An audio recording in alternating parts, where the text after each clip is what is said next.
Good evening, everybody. We have the Chrono Trigger Jets of Time randomizer for you here tonight.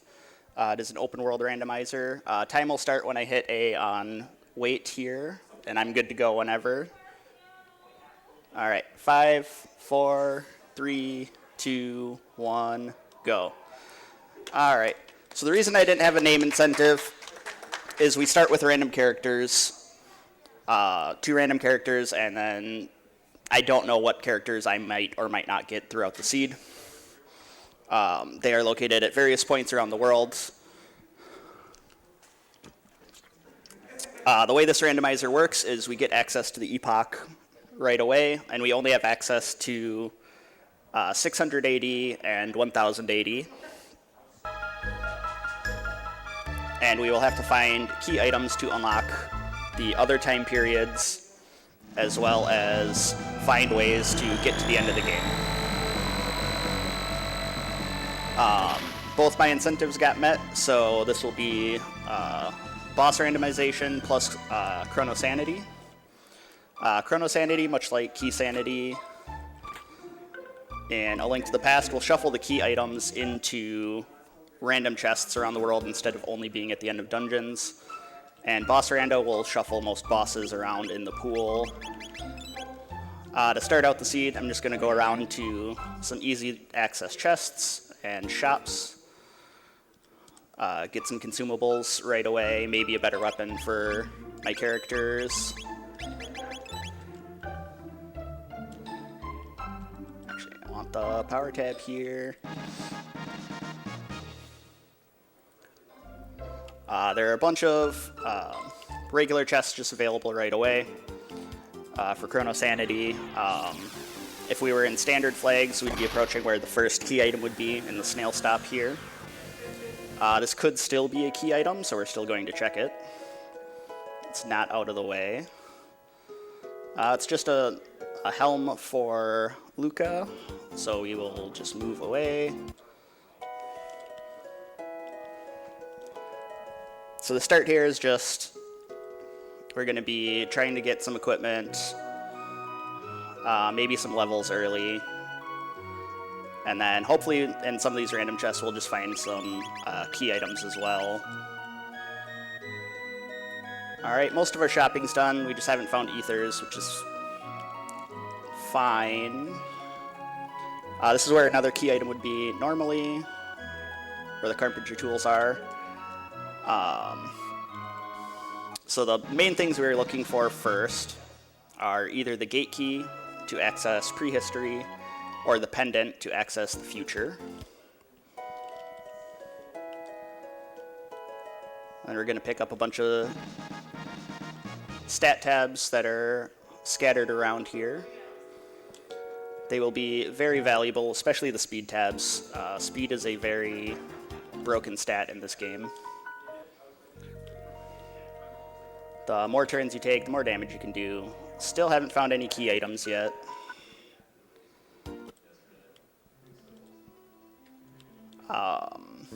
One of the big things coming up here after we get these speed tabs is we're going to do a fight in the market here. The way the RNG works in this game just so happens that the first 2 attacks from the enemy here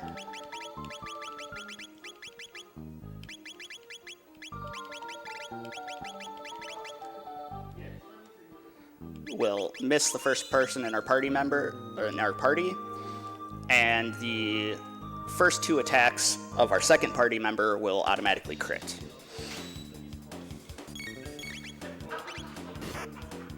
So we're going to set up a way to end this fight very quickly.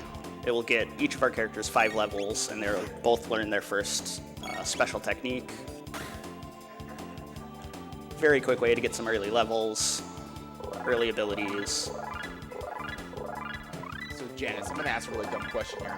Go for it. All of the RNG basically kind of deterministic like that in this game, or is there anything that's actually truly like just a dice roll? So after this, I'll have no idea what's going to happen. The way the seed is just set up just happens to work for that first encounter there.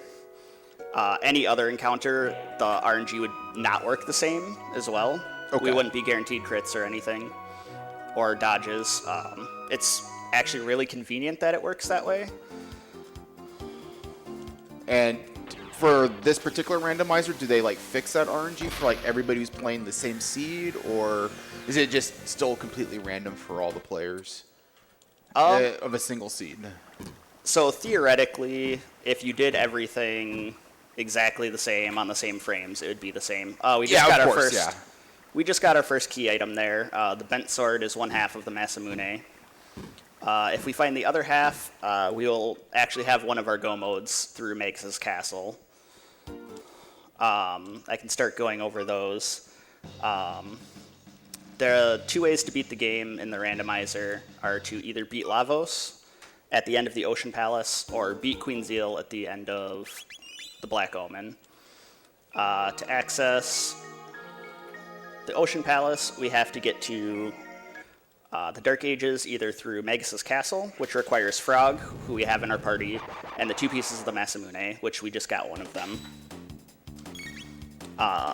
The other way to get to the Ocean Palace is if we get the gate key to go to prehistory, and then get the Dreamstone to go through Tyranno Lair to get to the Dark Ages, and then that way we will also need the Ruby Knife to open the sealed door in Zeal Palace. Which one is more common, or is it kind of like about the same that you could end up with either route? It really depends. And then the third route is if we get the Pendant, the Chrono Trigger, and the Clone, we will be able to access the Black Omen through Death Peak in the future. Okay. It pretty much just depends on how it ends up going. There was actually a change recently with the 3.0 version, which I'm playing on, where in the previous version, you had to get through, if you went through Magus' Palace, you still required the Ruby Knife. And what they ended up doing was remove the Ruby Knife requirement to incentivize people to go through that, because it's less requirements. To kind of balance things out a little bit. Gave you more options overall. Yep. And that's pretty awesome. Yeah, and it's the same reason why the Black Omen is a way to end the game. Before, in the first version, once you beat the Black Omen, you'd then have to go right into the Lavos Gauntlet as well. So that was an incredibly long dungeon and then 2 boss gauntlets back to back. So, say I wanted to play this. How could I get into playing Jets of Time? If you go to, I believe it's Jets of Time, did not mean to hit that button. Jetsoftime.com, I believe, is our website currently. Okay. You will be able to generate seeds. We have an online seed generator. We also have a standalone program on PC that you can use. Let's see, I did not get any better equipment there. We're going to grab the secret Nagat Bromide here to get some more stat tabs later on. We have to come in here for these chests anyway. Then we also have a wonderful Discord with a lot of cool people and a ton of amazing guides by our community for the various randomizer modes we have. Yeah, I mean, playing a randomizer can get pretty daunting, right? Because there's just so many different things that can come together. Like, this is true for just about any randomizer you're playing. Yeah, so absolutely. Those resources can really come in handy Yep. when trying to play a new randomizer. Yep. I could definitely understand the power of having good resources and having a good Discord server to ask questions in. Yep. Oh, yeah. And especially as I go through a bunch of these dungeons, you'll see me... I'll try to point out some of the bigger enemy skips. One of our community members, Moon Blizzard, has actually put together a really, really comprehensive guide for all of the main dungeons, and then once Chrono Sanity came out, where our key items could be shuffled into even the minor dungeons, he's put a lot of work into finding consistent enemy skips, strategies to get through the dungeons very quickly. It's quite incredible. It's a lot to take in at first, but there's a lot of bite. Like, you can break it down based on what dungeon you want to look at, just over time, and then start learning it. And that's where, like, a lot of your time save in this game will come from, too. If you've played casually, you'll see me run through some of these areas and wonder how I'm not getting any encounters. And it's just the way the encounters in this game work are not random at all. All of the enemies are either visible on the field or there are triggers along the ground in places to trigger battles.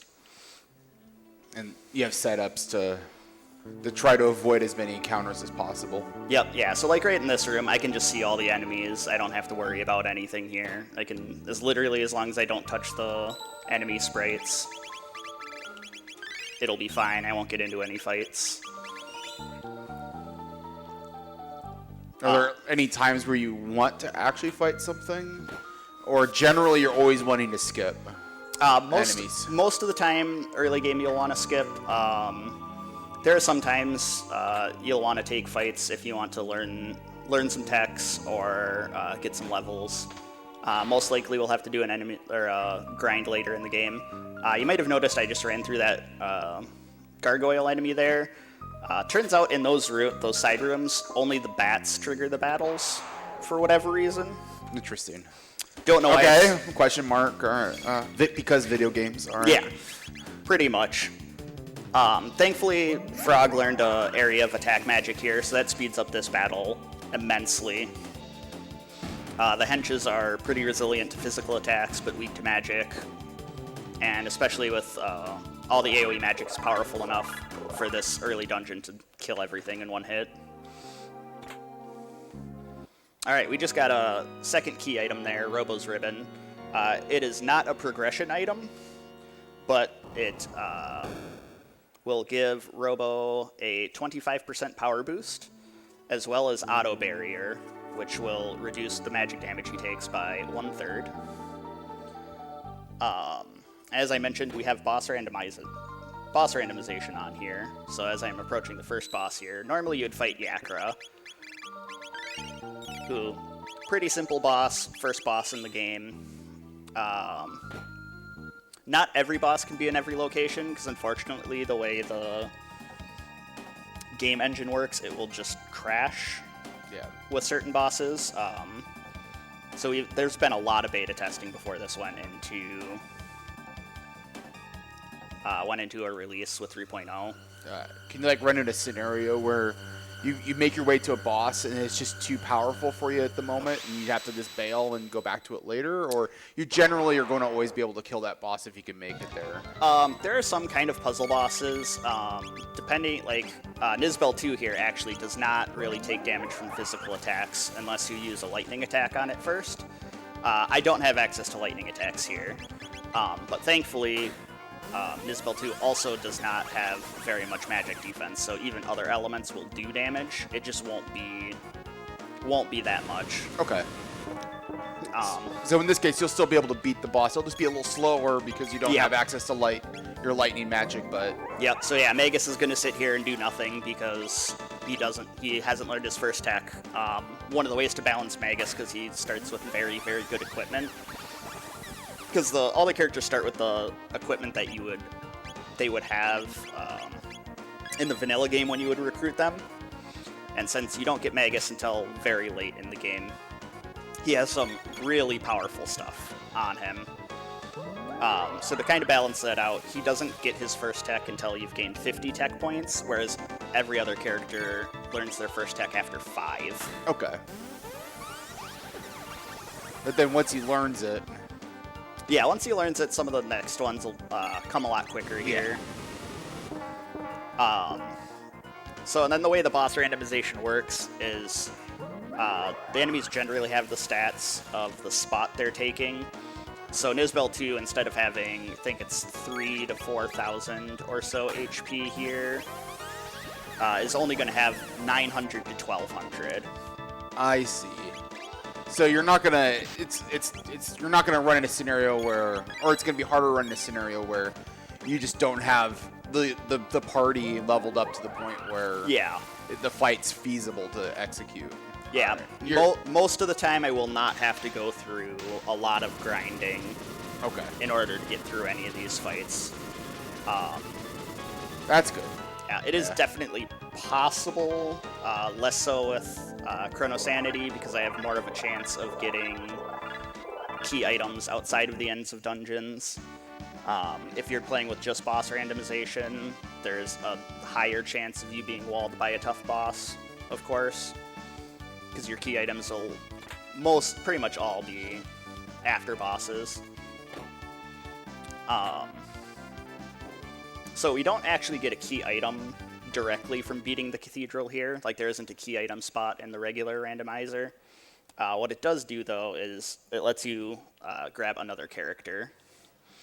I also didn't mention I talked to a guard on the bridge before going into the cathedral, and that actually sets up the flag for the Xenon Bridge series, which actually also makes the king, he's injured and in his bed. So it's really funny to do that before the cathedral, because then you'll be talking to an empty throne after you beat the cathedral and go back to the castle. Alright, so we have Luca here, where we would normally get Marley. We will probably end up checking what text she has in a second here. See if she will be more useful. Actually, let's see, what is Magus's first tech that he's going to learn? Fire 2. Okay, Luca has Flare already, which is her most powerful skill. So, as much as I like Magus, he is going to be sidelined, because he is not going to get a very good skill for a while. And Luca has her just most powerful attack. Are there any settings in this randomizer that like randomize the abilities that your party could get, or? So unfortunately, with the way, I think it's being worked on to see if it is possible, but there's currently not a way to randomize abilities between characters. Alright. But the characters themselves do learn abilities in a random order. Okay. Like, for example, my Luca in her first tech slot has Flare, which is normally her last tech. Oh, I see. Oh, that's cool. Alright. Yep. Alright, so I'm going to go outside and perform a save here. Because there's one more chest here in the castle to grab. And then there is also the other trigger to start the Xenon Bridge fight here. I'm going to do some text canceling. If you make an NPC go off the screen when they have a text box up, it'll just cancel the text box. It's faster than mashing, and a little bit easier on your hands. We're going to see if we're going to reset out of here. Silver Earring's nice, but it's not a progression thing, so that's why I saved there. A lot of times I'll do that even before the regular randomizer, because once you get that key, it's a key item spot normally. Once you get that, you're forced into a fight, 2 fights and then a boss fight. And sometimes you don't want the key item, or it's better to just know what the key item is there, so you can go and grab it later. Like, that's a big time investment for something that Yeah. not necessary to beat the game, right? So Yeah. you got to go fast. Yep, exactly. Alright, so it's a little weird, might seem a little weird to not heal up Robo here. We're not really in that much of a danger of dying here. We're going to skip most of the fights here. And this is one of the areas where there is a ton of fights when you're going through this area casually, and you are only forced to fight 2 of them. And that is these first 2 right here. Every single other fight in this area you can either skip or run away from.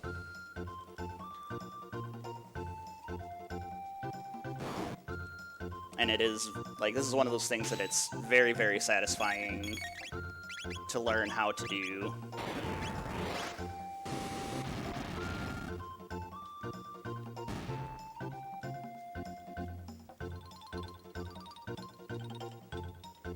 Yeah, so one of the other reasons we're coming here is Denadoro has, I believe it is about 14 chests.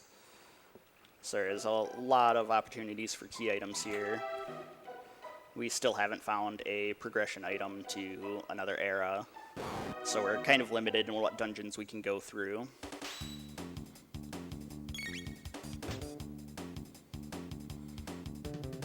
This is kind of a forced fight. You just have to do it. Yep, so this one you have to you can fight it or you have to run away. Yeah, that is one where the trigger is the entire area there. You won't be able to skip that one. But here, as long as you don't run too far south, you won't get hit by that Ogan. This screen will actually be a little weird. We have to go through this twice. With Chrono Sanity, we'll get into an extra fight here. Because in order to get this chest, we have to fight this one here. Apparently, the laptop's falling asleep. I'm gonna go ahead and fix that quick. All right. Sorry, chat.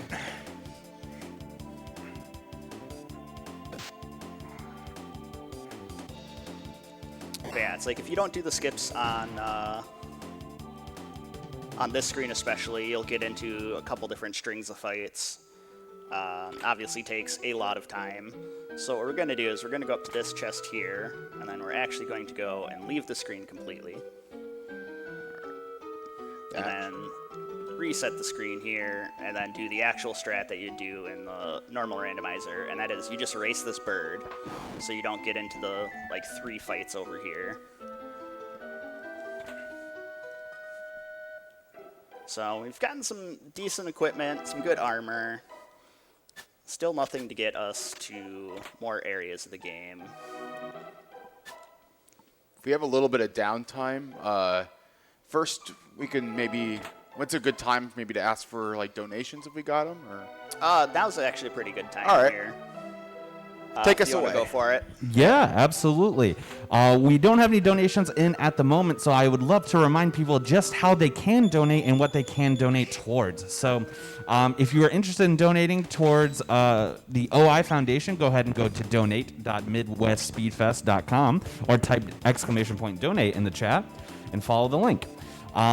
If you would like, we also have some open bid wars and incentives going on. Namely, we have the Ring Fit Adventure World 1 run that is currently sitting at $223 out of $500. We also have a Star Wars The Force Unleashed 2 incentive open for wearing the Guybrush Threepwood costume, currently at $55 out of $150. So go ahead and get some donations in towards that as well.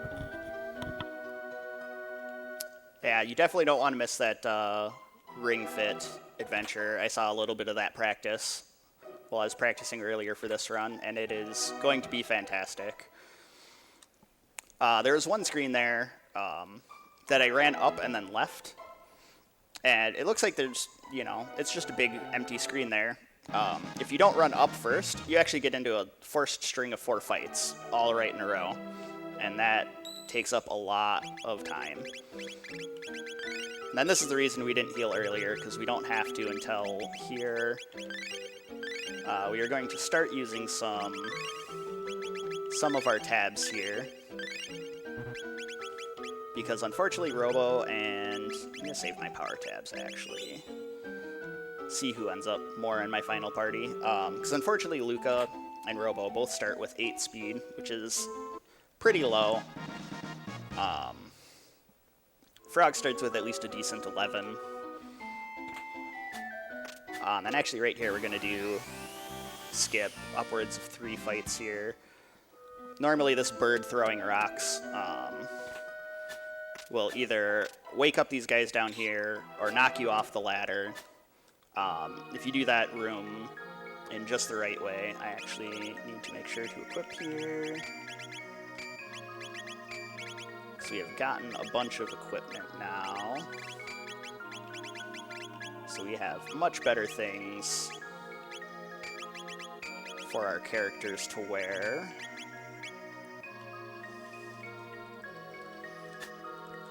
If you do that room correctly, the bird will be walking up as you're going up the ladder right there towards this final cave, and you won't get into three fights in a row.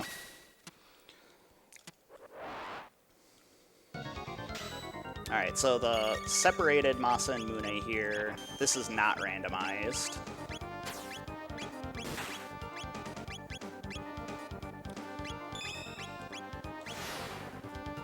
following fight, where with their combined form, will be randomized. So some of the bosses won't be randomized either because they can't be, or there's not a really functional way to do it. Whether from scripts or anything like that. And then like all of the final bosses, to preserve the feel of the game, and the challenge at the end won't be randomized. That makes sense. And then, like I said earlier, just some enemies just can't be in certain areas or in certain boss spots, unfortunately, because it just crashes the game.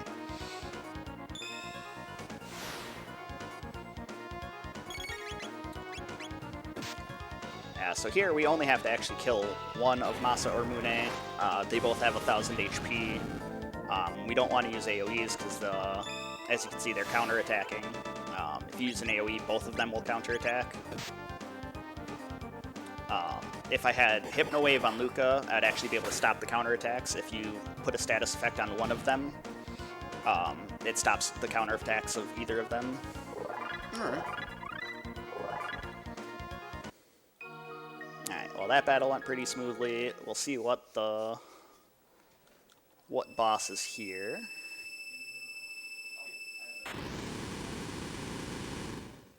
We have another Nizbel. This is going to be Nizbel 1. Good, bad, okay. Kind of the same as the first part. We don't really have well, we have a much better, now that we have Luca, we have a much better way to damage Nizbel here. Flare will do a ton of damage. We unfortunately don't have that many uses of it, because we didn't find any ethers in shops. I'll have to actually go look for some here. We do have a couple, and Flare will do enough damage that we'll be fine. Robo's probably gonna, after this one attack here, resort to healing and restoring MP here.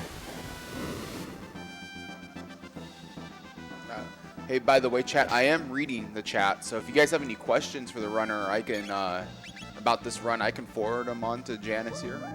So.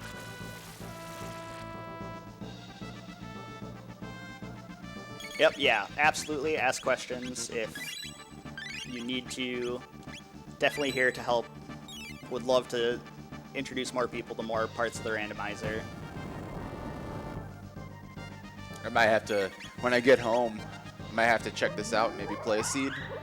Do you recommend playing the Chrono Trigger vanilla first, or does it really matter in this case? Or I would recommend it. Always helps to play a game first. Because all of the key items will kind of show you where, will make a lot more sense what they unlock if you've played the base game first. Okay. And you'll just kind of have a better grasp of what the bosses are more capable of, what strategies are useful. Generally, the default advice probably for any Yeah. for playing any randomizers, play vanilla before rando. Yep. Like, will you be able to enjoy it a lot without having played vanilla? Absolutely. Well, I think you have a better time if you've played vanilla. Also, absolutely. Can you tell the runner that Wisconsin is better than Minnesota? No, I refuse to do that. Nope, I'm not telling them that. Sorry. Alright, we're actually out of ethers and running low on MP, so this might get a little awkward here. We have 2 more laser spins out of Robo.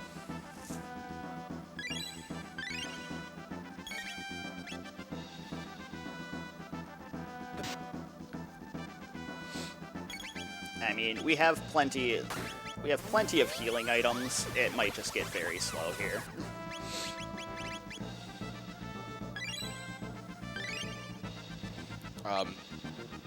So as you're playing, like, what's the penalty if you do end up dying during a fight? Like how punishing is that? You'll go back to your last save point, Okay. which, depending how far back it is, usually there's a save point like right before most of the bosses. If you end up having something that's a little bit too tough to deal with, it can be a walk, like a decent walk out. Like if I have to end up coming back to here, is quite a ways away. Although running all the way through the dungeon without, like, while skipping all of the encounters and not needing to grab any of the chests. Can you stop missing, Frog? Frog, unfortunately, does not have the greatest hit rate.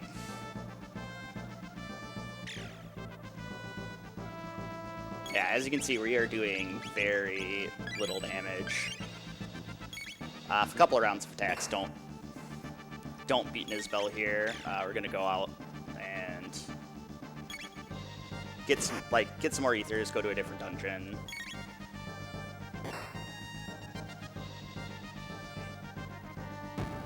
Yeah, so this is one of the cases where the boss randomization can be a little awkward. It's also a little awkward with the shop luck.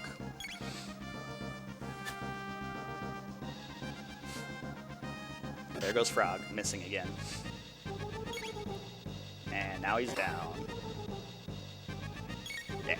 Alright, we're gonna save some time here. Noping out of there. Yep. Yep.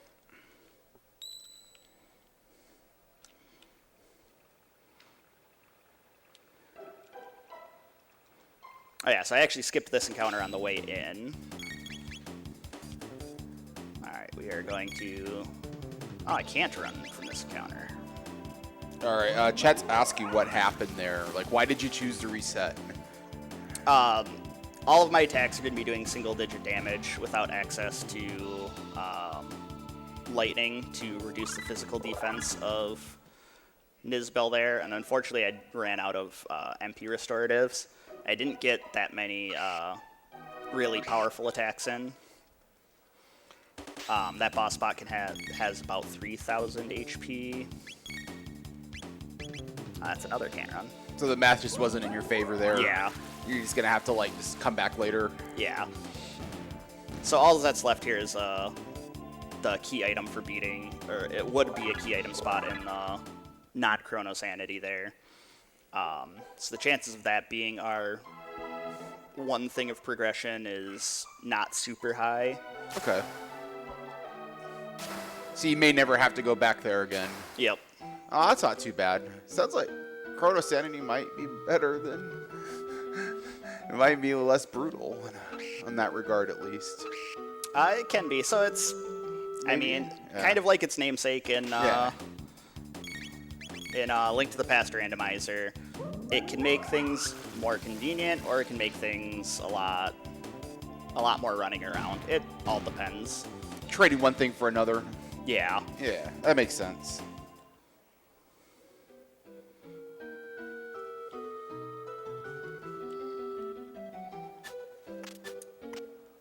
And Nizbel is here to be a rude dude. Yep. That, Yeah, that really sounds accurate. Sums up pretty much everything. I know nothing about this randomizer, and I think I could come to that conclusion pretty easily right now. Yep. Alright, we can at least beat the bird on the way back as well. Yeah, so as you can see, the way of, like, the reason we try to still beat dungeons, even though there might not be a key item at the end, is there's still a lot of running backwards sometimes. So it's usually just more convenient to obviously finish the dungeon if we can.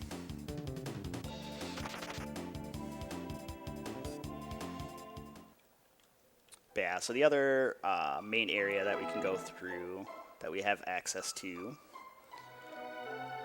is going to be the Hecarim Cave.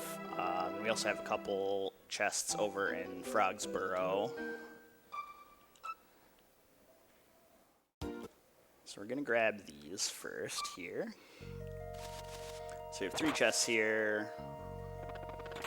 Tonic, shelter.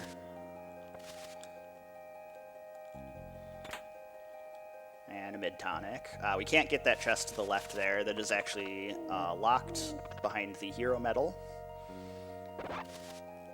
And that's one of those things that makes a lot of sense once you've played vanilla, because it is a story-related event there. All right, we have one more chest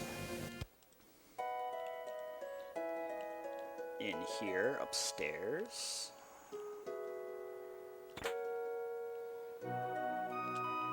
Auto gun. Yep. It's a weapon for Luca. The plasma gun is better. So we'll never use it. It's yeah. junk. Yeah. All right, that shop also doesn't have any restoratives. All right, we're gonna go here to Hecarim Cave.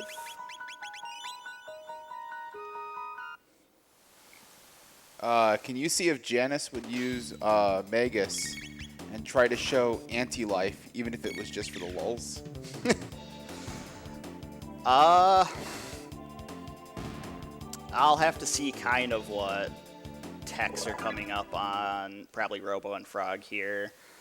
As much as I like Magus, having Fire 2 as his first tech isn't super great. And we just got Luca. What that comment is referencing, though, is in the randomizer, I think for 3.0, Magus has an ability called Black Hole in the vanilla game that is a chance of instant death to every enemy. It is very funkily programmed, and it can cause crashes and stuff like that. So what the developer decided to do was to kind of keep the theme of power over life and death. Decided to turn it into a non-elemental single-target attack as powerful as dark matter. In exchange, though, Magus dies. Okay. So it is a very powerful single-target, non-elemental attack, but it costs Magus's life.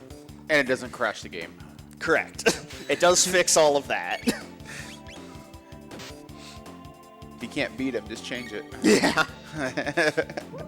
Yeah, it's, I know Aniski tried for a while to fix the bug related to Black Hole and just didn't work. Still had edge cases where it just crashed the game if you used it in the wrong place. So, ended up to, try and keep it as, vanilla as possible, Yeah. as themed as possible, but make it usable. But most randomizers, they tend to have most randomizers, not all, I'm just generalizing here, have this philosophy of trying to keep things as vanilla as possible, unless you have to change it. Yep. And that's just kind of a scenario where either you can just have this ability that just crashes the game all the time, or you can just replace it and not have to deal with that. So Yep. I totally get that in that scenario. Game not crashing more important than Yep. keeping the things to vanilla. Yep. So we did find another key item in this cave. Unfortunately, it is, again, not a progression item. We found the Chrono Trigger, which is one of the items, to get the Black Omen Go mode. But we do not have the clone, and we do not have access to the future currently. So that's a little bit away. A little bit of a ways away. It's looking more and more like we might have to go back to fight Nizbel. There's a couple more shops I can check in the Millennial Fair. And even just getting some levels here will also just get us a bit more of an MP pool, get us more damage capabilities. Make it so the math runs more in our favor so that we Yep. so we can down the boss. Yep.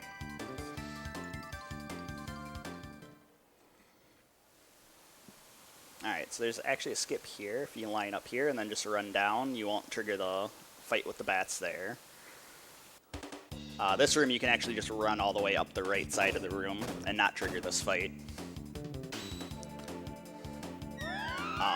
But this fight gives 25 tech points, which is a massive amount, especially for this portion of the game. Actually, there we go. laser spin. We'll take care of all of these.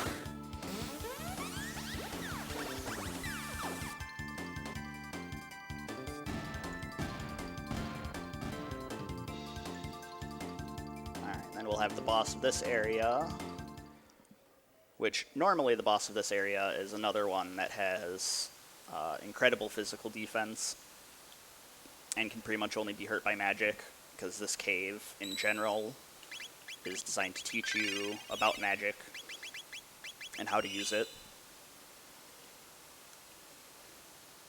But we'll see what ended up here instead. Oh boy, Golem. Golem is one of the puzzle bosses of the game. You're supposed to cycle... well, he mimics whatever you do.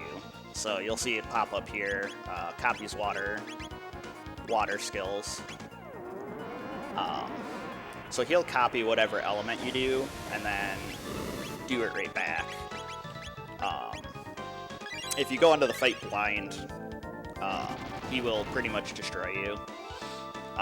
There are two main ways of dealing with the Golem.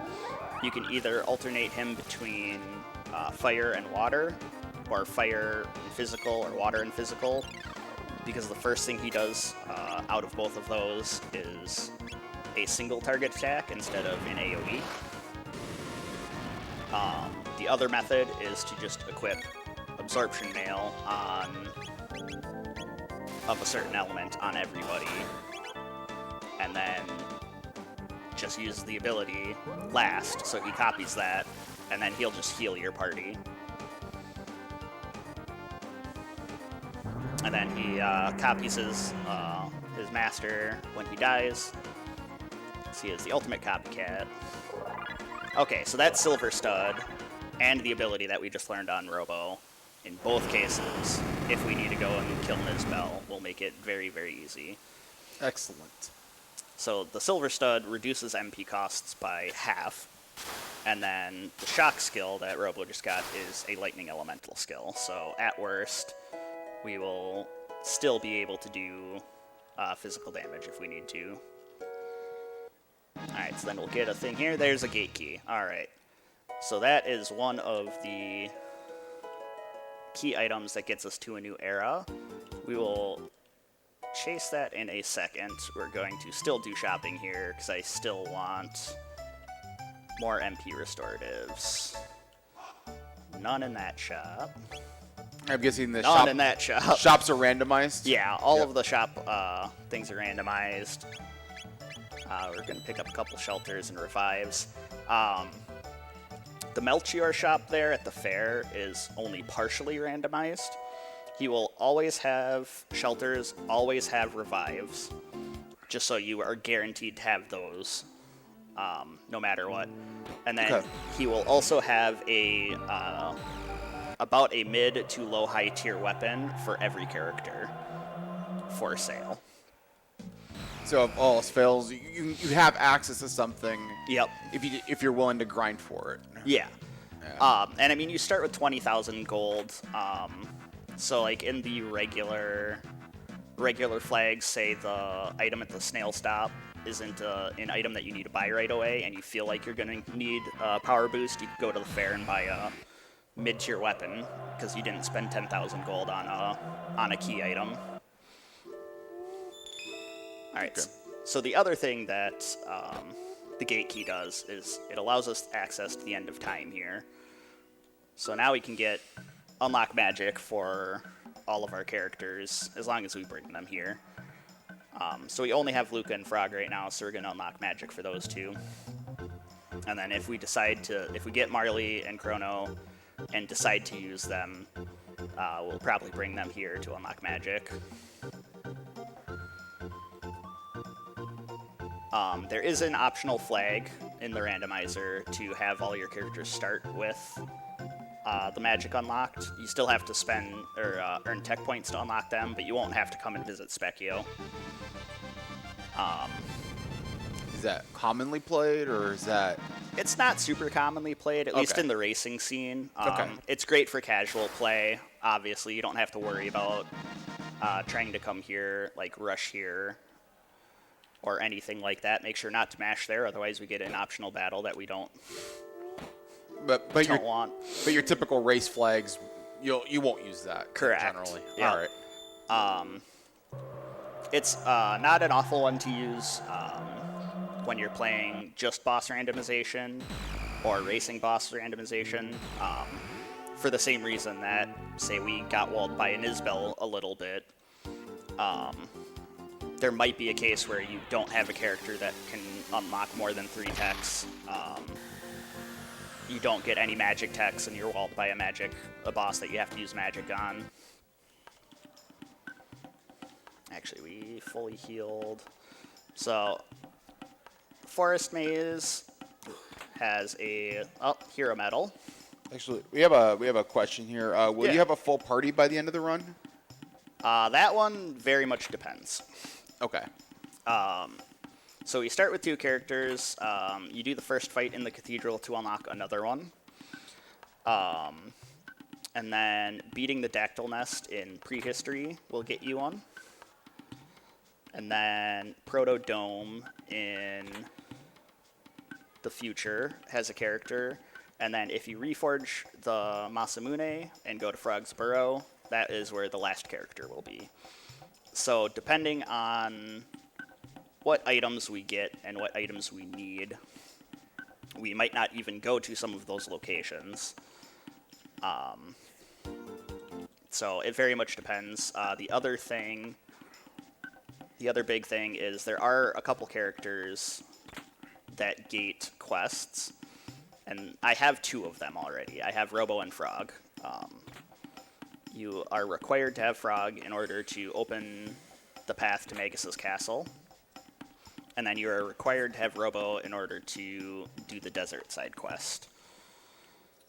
All right. The other one is Marley. She gates the King's Trial from the Prism Shard. But other than that, characters aren't actually required for anything. That was rude of that ape. Thankfully, we don't have to actually fight anything in here. Oh. And hopefully I'm only going to fight 2 battles here. Press F for Luca. Yep. Does that happen a lot where you just like lose a lose a party member there, or? Well, the apes do a lot of damage. Okay. Because this specific like side dungeon is a little bit later in the vanilla game, and we are still at a very low level comparatively. Okay, well, we just found the pendant, so it was a good thing I came here. Pendant unlocks access to the future. Alright, we are going to go for a skip here. Oh, I went too far to the left. That is a pixel-perfect skip. Hence the pause buffering? Yep, hence the pause buffering. But thankfully, if we trigger the fight, we can at least run away from it. And we at least have characters that are fast enough that we are very unlikely to wipe. Otherwise, we have another one coming up here. Like, we can run by just most of these. Most of these fights. Another question. Are there? There we go. Got that one. All right. Awesome. Are there a few equipments that you whirlwind slam, or just loot and equip immediately? I guess. I don't know. Maybe that's. So there are a lot of very good equipment. Most of the time we won't like immediately go into the menu and equip them because it is slow. Obviously, actually we're gonna chase that pendant. I could go through Reptite Lair, but it only has 3 chests in it, and then 1 key item thing at the end. Whereas going through the pendant to the future will unlock many more, or a lot more chests here. So we are going to go through another dungeon here. This one doesn't have, can't have any key items in it because once you have completed the sequence, you can no longer go to the jail. So I'm just going to skip past all the chests. I have to fight a couple of required fights, and then there's a boss fight at the end. But I'm not going to have a ton to talk about here. If we have any other donations or plugs.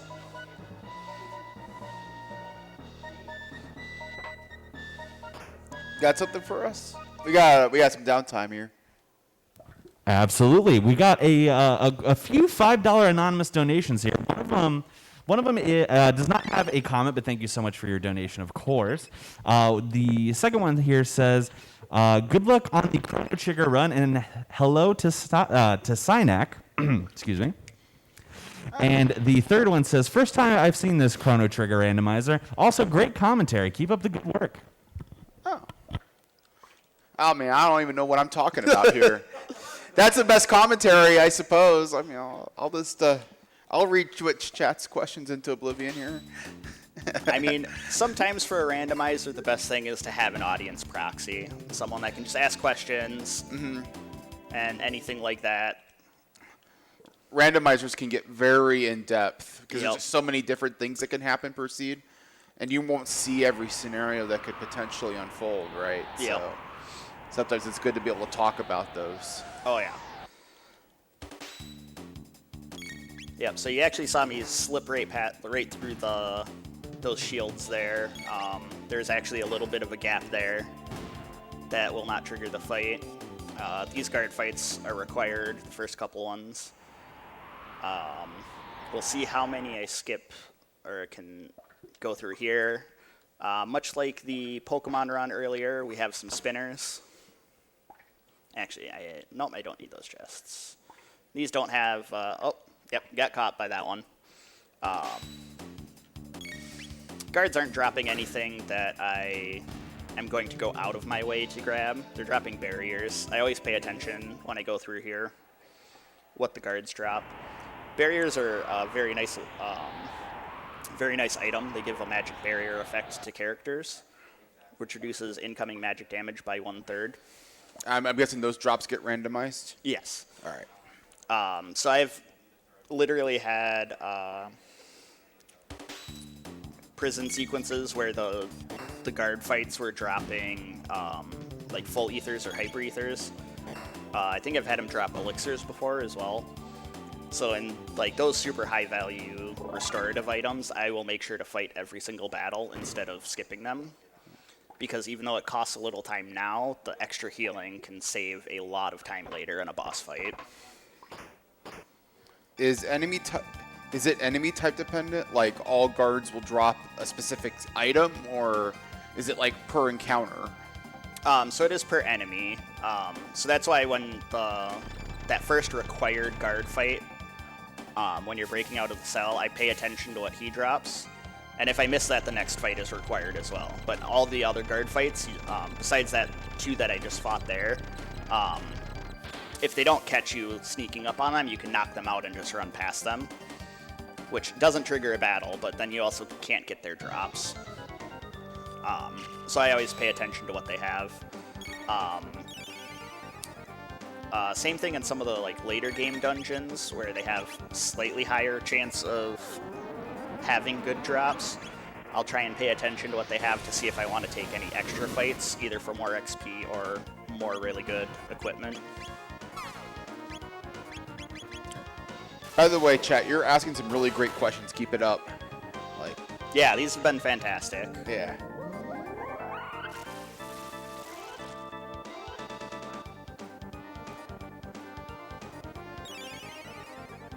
Yep, and the Dragon Tank fight here, we actually took out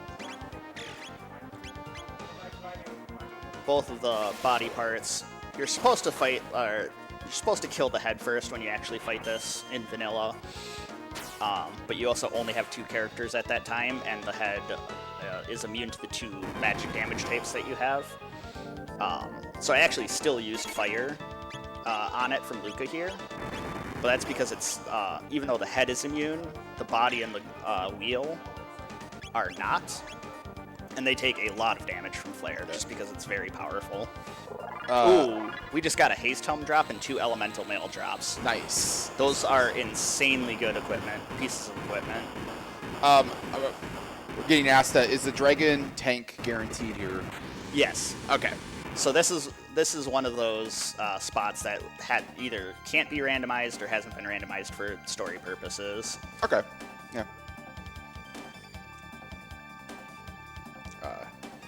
Probably at some point we should probably talk about how we're doing the tracking.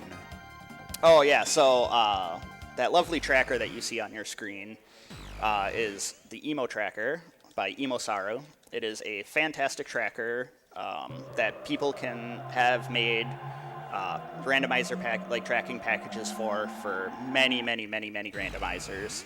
If there's a randomizer, there is very likely to be a way to track it on Emo Tracker. Not only that, Emo Tracker has the capability for auto tracking. So like I don't have to well, okay. I will get back to that item I just grabbed in a second here. The Emo Tracker has auto tracking, so I don't have to even go and touch my laptop here in order to track things. It is, oh hey, we finally found some MP restoratives. It's like completely automated, right? Yep. We actually have a USB cable running into the flash cart that we're running the game off of, and it's reading the game memory on the real Super Nintendo. It's really cool, actually. Yeah. It's a relatively new thing. It's come out, and auto tracking became a thing about 2 years ago. Yep.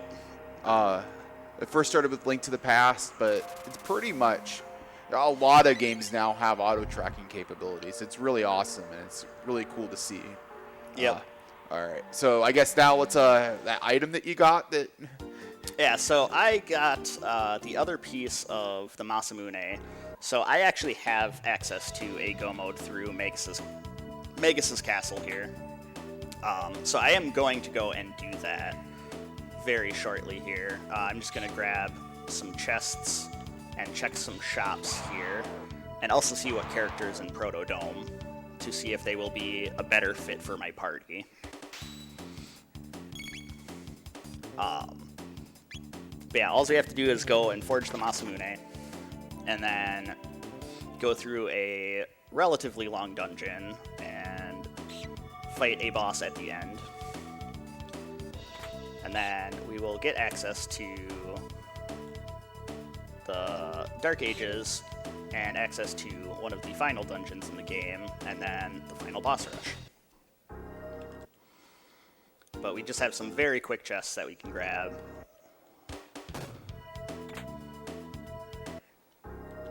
So there's no reason not to grab them. Alright, if you play this game, make sure to save before you go into Proto Dome. Unfortunately, the way character joins work in this game, because it does it basically on the map, they are a little funky. Actually, should be using abilities here. There's a decent chance you can wipe, or there is the possibility of soft locking. all right, there's actually soft lock. Okay. Yeah. Mostly it's typically when you have are going from a two character party to a 3 character party. So going from a 3 character party to a 3 character party typically doesn't do it, but I have had it happen. The other thing is this Enertron right there. You can kind of see it there, right there on the left. Never use that after you grab the character here. And also, it is really funny with the randomized characters that Chrono is just sitting here sparking and playing Robo's theme. Alright, we didn't soft lock. Yeah. Alright, and the reason I stopped running there is you trigger that fight with those 4 robots if you are running. Alright, so now we are going to go to 1080 here.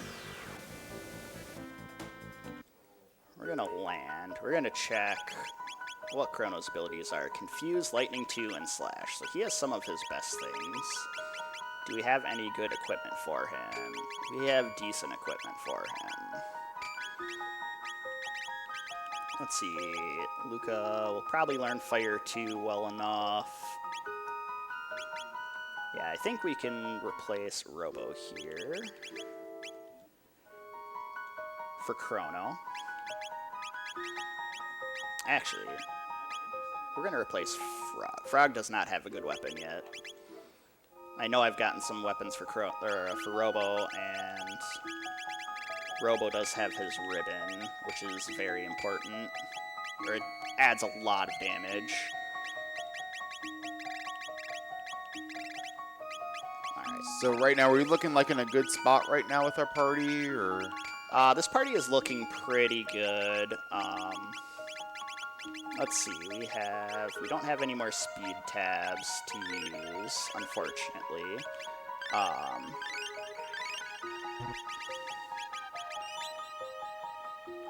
But we do have a pretty decent party here. Luca and Chrono have some good dual techs together, as well as Luca and Robo. But the main thing is we do have a AoE heal in Robo. He doesn't have it learned quite yet, but between the two main dungeons we're going to be going through before we even get to our final boss gauntlet, he will definitely have it learned by then. And that can just save us many, many turns of healing, and it can very much turn just a lost fight into a one fight. Actually, yep, so now we're going to go to the Magic Cave here.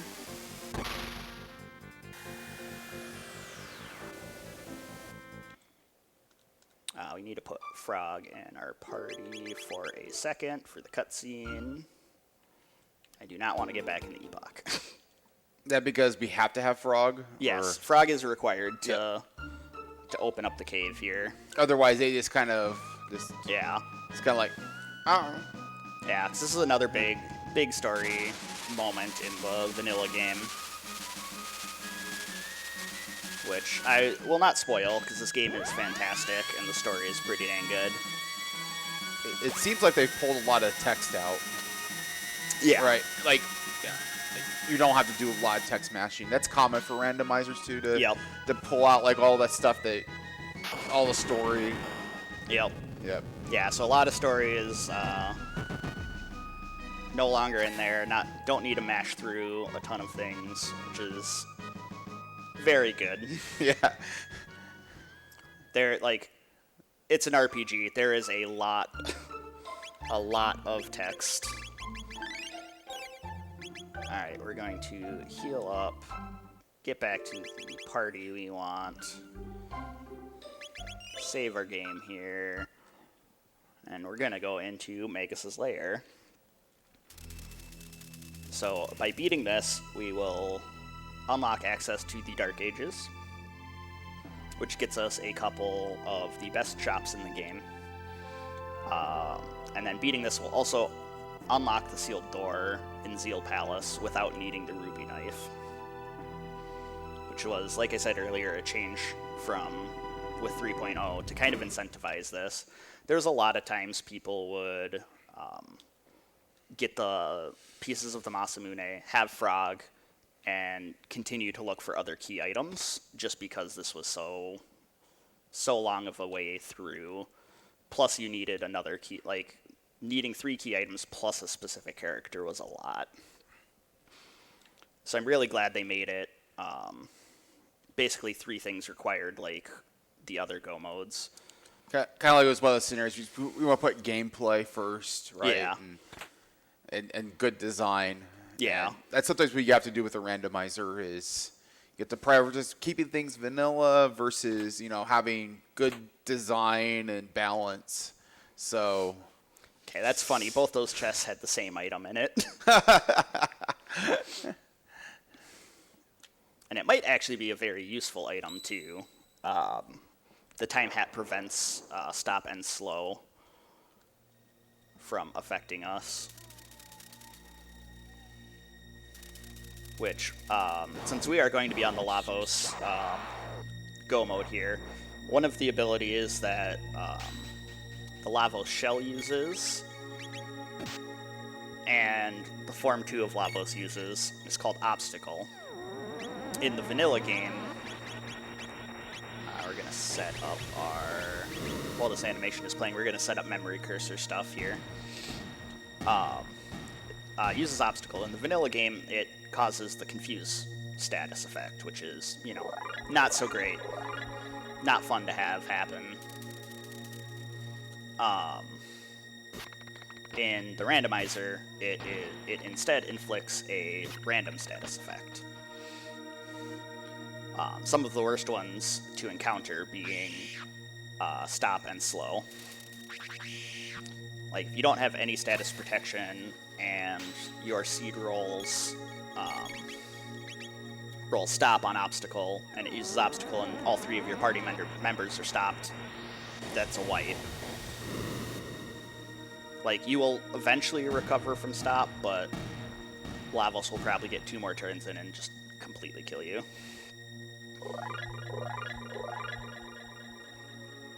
Alright, what do we have here? We have Hecarim. So this is that other boss I was talking about earlier that has high magic defense. Thankfully it doesn't throw us right into the fight, so we can menu, heal up. Get prepared. Yeah. Let's see, Chrono doesn't have good ability to use, so we're gonna move the Haste Helm over to Luca. Like I was saying earlier, speed is a very broken stat. Haste on top of that is a very broken buff to have. It cuts your wait time in half, and if you have any decent amount of speed, you will get 3 turns into the enemy's 1.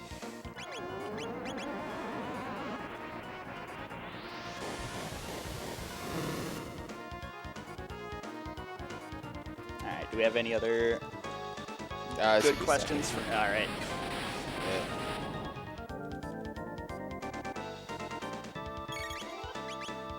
But yeah, so both the slash spot and the flee spot are randomized here.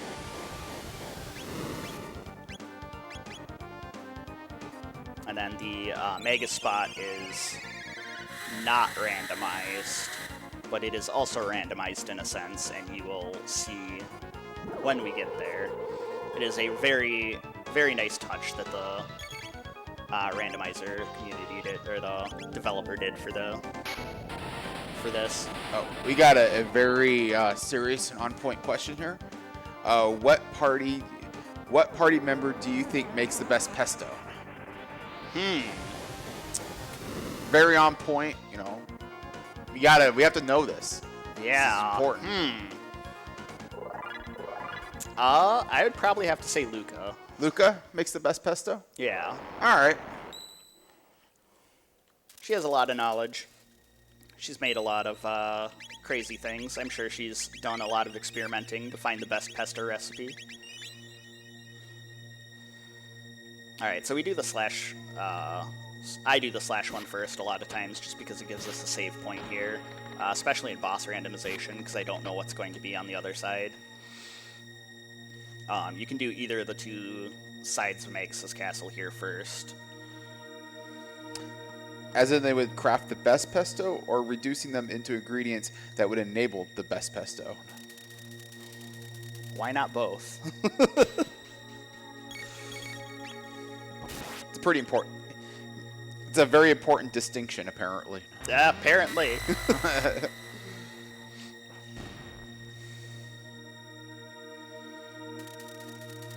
Alright, yeah, so we just beat the fake flea here. A lot of times you actually kind of want to choose who attacks it. Oh, goodness. This is Dalton Plus. Dalton Plus, when he is on a high speed spot, can actually be a little bit of an issue. We should be fine here. We have a lot of damage.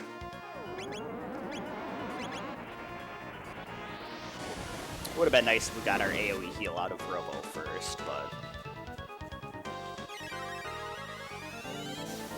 I know I picked up some Lapis. I saw us get some Lapis items earlier. That'll be nice, and we just do a lot of damage. So spot should be pretty fine.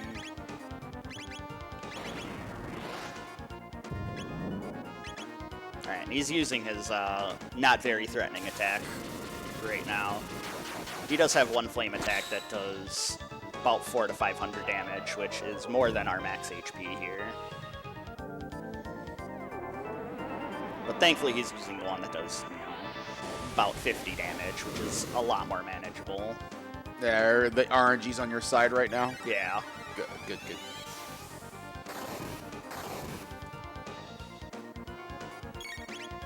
Yeah, so we have plenty of healing items. We're going to heal Robo there to be safe. Most of our damage is coming from Luca, who's putting out these, you know, 1200 damage flares. And that's Dalton Plus. That was not too bad here. But yeah, you saw even with Luca having haste, Dalton was getting off basically one attack for each of Luca's, which just goes to show you just how fast of a boss he actually is. Alright, so we get a... we can grab a magic tab here after beating whatever's at the flea spot. A lot of people, when you're playing this game casually, will put magic tabs on, you know, your mages like Luca or Marley to do more damage. Makes sense. A lot of times in the randomizer, I actually find myself wanting to put them on Robo and Frog, just because it increases the amount their healing does. We're going to restore a little bit of MP here, because we have some fights that we have to take. And even some of these ones that I could be running from, I'm going to take some fights, because we know we're going to be going to the end of the game here, and I want to make sure I have enough XP. Chrono, your magic stat is awful. But yeah, I like putting the magic tabs on the person who has the AoE, end up having the AoE heal. Just because it can, again, save a lot of turns of healing over the course of the, like, long boss fights. And the dumb question is, the magic tabs just increase your MP then? Your max MP? It increases your magic stat, which increases the amount of damage you do on magic attacks, and it increases all of the healing skills. Efficiencies, because those are all based on your magic stat. I should have put that together. Yep. One of the other things that 3.0 changed compared to 2.0, 2.0 in the vanilla game, is power tabs in the original game and up until 2.0 only increased your stat by 1, which in a lot of cases actually made it not very worth going out of your way to pick up a lot of them. Alright. So what they did for 3.0 was they made, it randomizes at seed generation. Power tabs can give either +3 to the stat, +5 to the stat, or +7 to the stat. We rolled a +5, which is the median here, which will mean our Chrono is going to be doing a lot of damage. Oh, that's cool. With his confused attack, which is a very poorly named attack, by the way. It does not confuse the enemies, it attacks them 4 times. Okay. Luca did not die there. I was a little bit afraid when those got their turn first. Wouldn't have been like the worst thing in the world. I could heal up and still clear this fight, but it would just be much slower. And then magic tabs are randomized between +1, +2, and +3. Speed tabs still only give +1, but that is good enough. They are very, very, very good to pick up. Alright, Robo just learned his AoE heal there, Heal Beam. which is absolutely fantastic.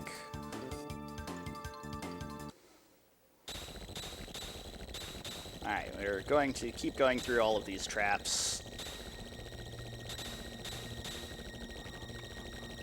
Traps and tricks. Ooh, gold stud. That is a fantastic accessory, one of the best in the game. It reduces MP costs by 75%. Sounds useful. Yeah. So like that flare we've been using from Luca,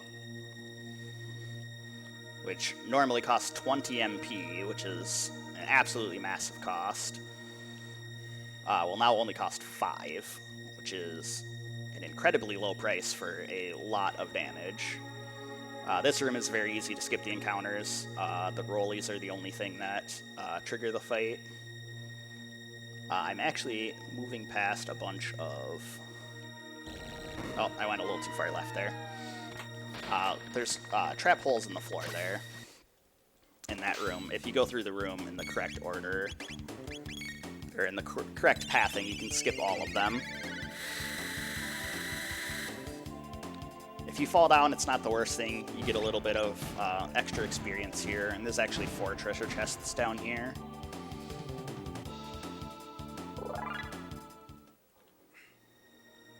So right now, are you kind of in the... Are you in go mode, or are you close to it, or... Yeah, so I... you are? Yeah. All right. So I am in go mode.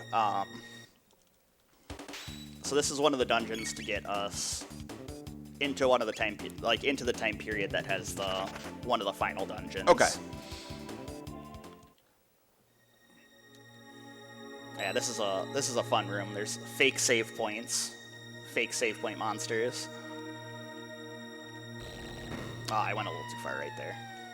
Those Didn't go remain up the enough. same, so you know which ones are fake, right? They do not. Every time you fall into this room, it is random. If you run into the fake though, like the south one is fake here, one of the east or west ones will be a save point, and then the opposite one will be the teleporter back. So like that's the real save point.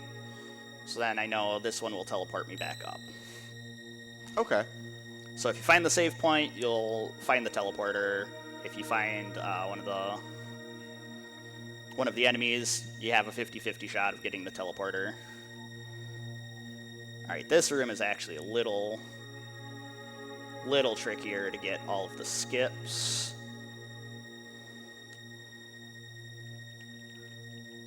So this one is actually funny. We're gonna make the guy walk off of the... Oh, I got this one. But we actually make him walk around our character in order to not run into him as we run past. And it's a quirk of your characters technically having like a hitbox. It's kind of weird, but it's really interesting. So I think that's the only place that's actually really used for a skip, but it looks really funny. You just make an enemy walk off into nothingness, and then... Yeah, but one encounter out of, I think, 4 here, I will take that anytime. A lot of these are very tight. Like, you have to cut all the corners to make them not get the fights. Alright, and then this room, the first and third fight we have to take. We cannot run from. The second fight we can run from.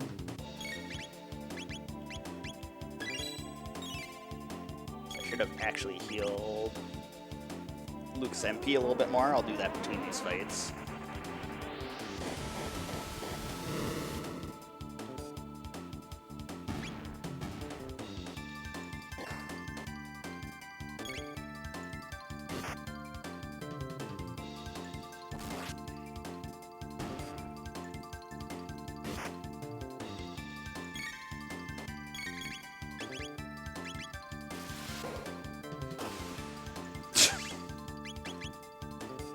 Miss. Yep. I do love that they put some fantastic miss animations into this game for when techs miss. When Rocket Punch and Uzi Punch miss, Robo's fist just smokes and nothing comes out. As you saw, he just falls over if the Robo Tackle misses. Frog's Leap Slash is one of my favorites. You'll hear just this bonk sound against the ceiling, and Frog will have a surprised face. It's fantastic. Just the little touches that they put in.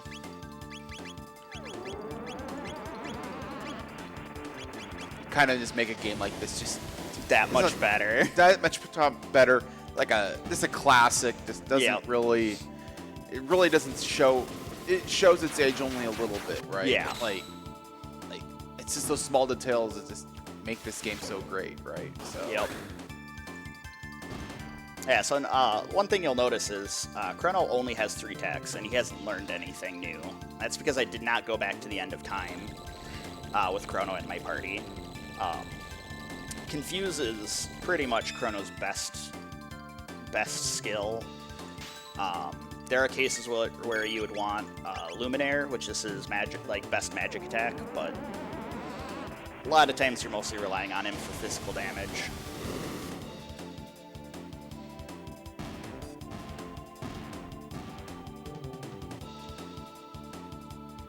Alright, so yeah, we're taking some of these extra fights just because we got a relatively early go mode.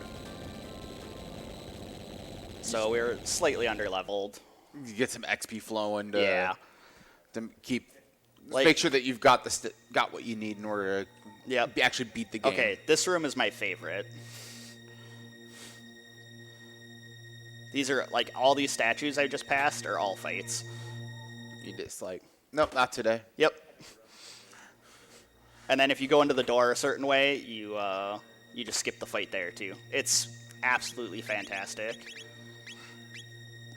Alright, the slasher is slightly worse.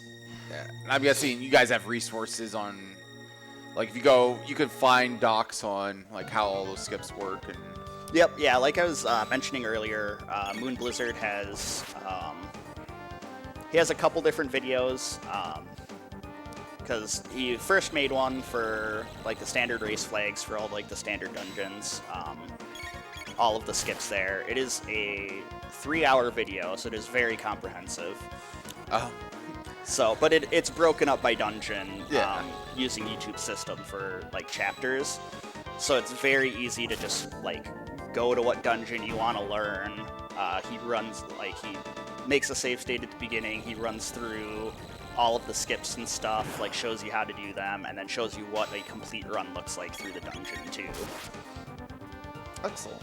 Yep, and then when Chrono Sanity was developed, he went through and found and learned a bunch of skips for Chrono Sanity for all of the kind of, like, side dungeons that you normally wouldn't have gone through.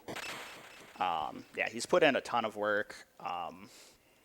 One of the other really nice resources we have, Cthulhu Crisis, has a kind of a web guide that shows, like, will guide you through your first seed or two. It'll ask you, like, do you have this? Consider going and doing this.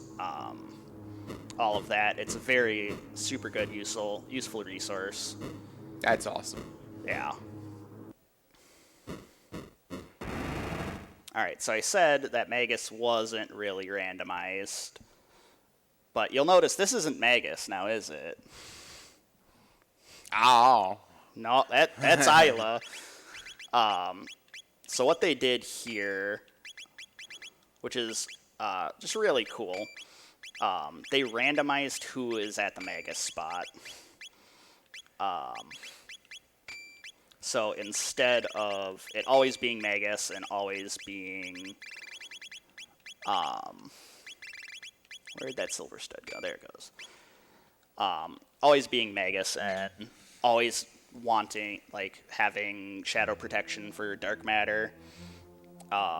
They instead have randomized it between any of the party members, and they will use an elemental skill based on what their element is. Except for Isla, she will use a non-elemental thing, which is one of the worst things to actually see here, because I can't really protect against it except just basic magic defense. So basically what we're going to do is we're going to just use Chrono to do a lot of attacks here. Unless we get a barrier change onto fire. And then Luca will be able to put in a ton of damage. Actually, we'll use Heal Beam here to be safe. The Magus Fight is another one of the puzzle bosses in the game.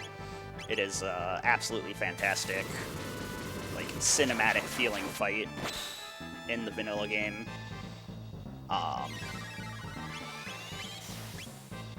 You have to manage the barrier changes and... So, that's not the normal boss, normal fight that would be there, and is that what would have been one of your party members, or am I misunderstanding how this all works? So, among the possible party members that exist, I actually recruited Isla. She was at the Dactyl Nest, I believe it was. So theoretically, I could have Isla fighting Isla here.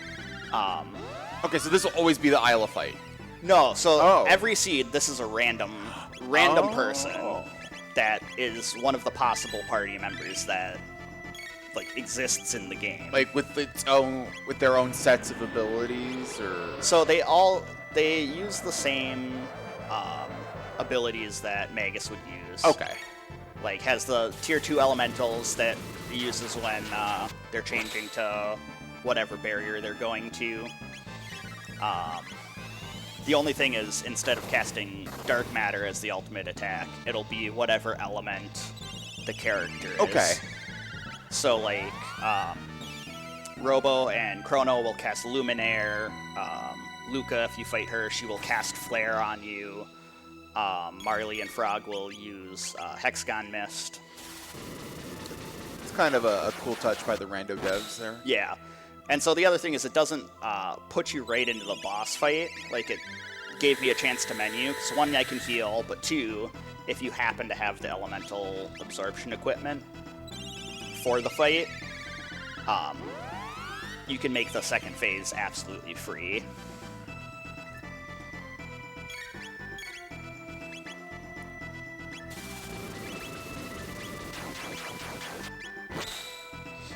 Yeah, so we haven't rolled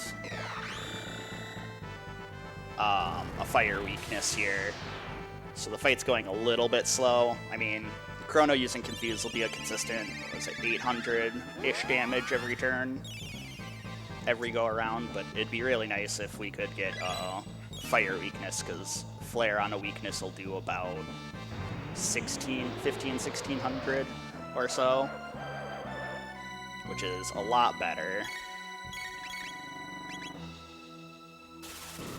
But we at least have the way to, consistently do damage here.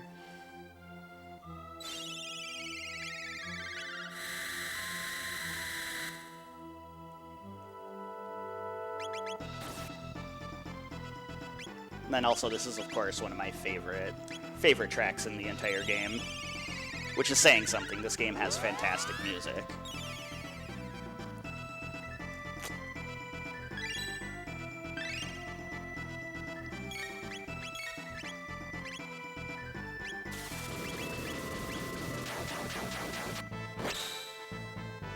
About how far do you think you're into this fight right now? So normally the Magus Fight has 6,666 HP and 666 MP. Because why not? The randomizer has randomized that a little bit.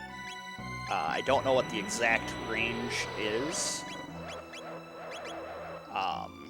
I believe it's about 8,000 to 10,000-ish, somewhere in that range.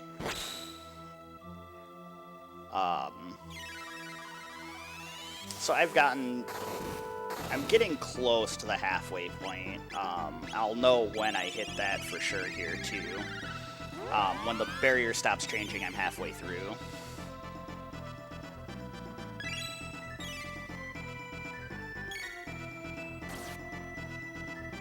But it's, again, ideally, we get a fire weakness.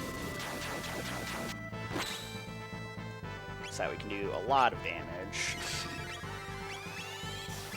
So what you're saying is that we have some time for donations? Absolutely. Take us away. Okay, thank you so much.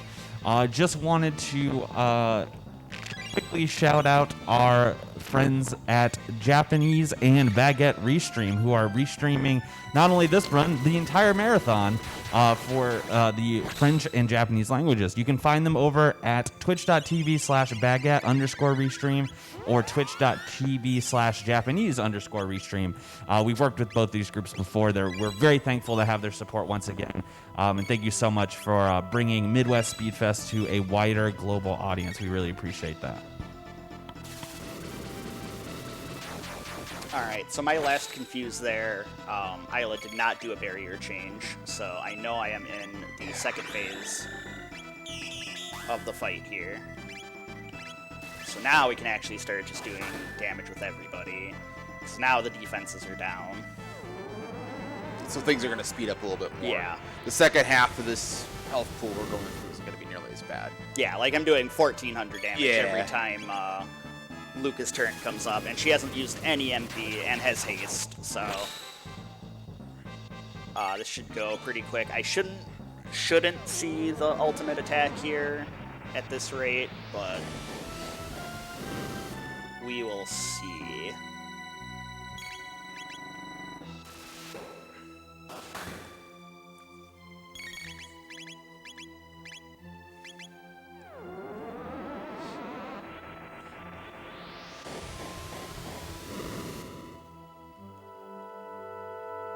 There we go.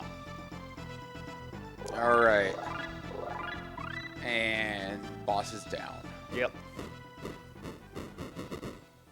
So now we'll see the Isla Sprite switch into a color changed Magus Sprite here. And then yeah, that text box said that the magic seal on Zeal Palace is broken. They made sure to put that text in there because it's different from the way their randomizer worked in the previous version. Want to communicate that, make sure you know. Yep, just in case you didn't end up reading the patch notes or anything, but just grab the newest release. So who reads patch notes? Right? Alright, so now we are in the Dark Ages, the time of antiquity. So we are going to go and grab a little bit more tech points, a couple speed tabs, visit a couple shops here for some really powerful end game equipment. So while I do that, we'll have plenty of time for a little bit more plugs and a fun graphical glitch right here. Yeah, go for it. Yeah, I didn't know if we were waiting for that fun graphical glitch. I didn't want to take away from that moment. Oh, it actually doesn't do it with Chrono. Okay. Oh, good to know. We didn't miss anything then.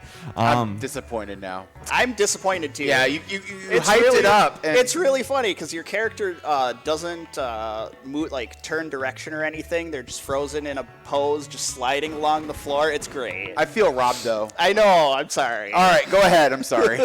Oh, please. No worries at all. We wanted to remind you as well, obviously, you can donate by going to donate.midwestspeedfest.com or typing !donate in the chat. But also, you can consider subscribing to Midwest Speedfest or cheering bits as well. All Twitch revenue we receive during this event will be going towards the OI Foundation. And of course, if you have an Amazon Prime account, you can subscribe for free by linking your Amazon account with your Twitch account to get access to Prime Gaming, meaning you'll have a free sub every month that you can choose to use on Midwest Speedfest if you'd like. All of that revenue, again, during the event is going to the OI Foundation. I just sent my subscription to the channel. I am now a subscriber of Midwest Speedfest with my free Prime sub. Nice. So, I think my Prime sub's available too, and I'll be doing that after this run as well. So easy, so fast, in the middle of a speed run. It's wonderful. it's so easy as Sinat can do it.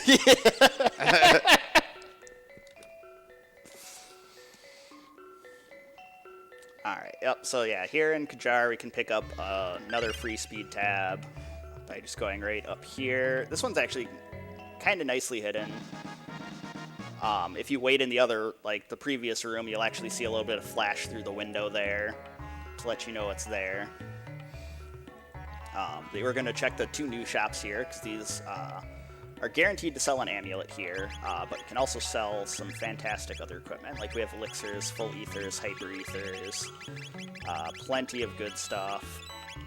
So we're just going to do some selling and some shopping here.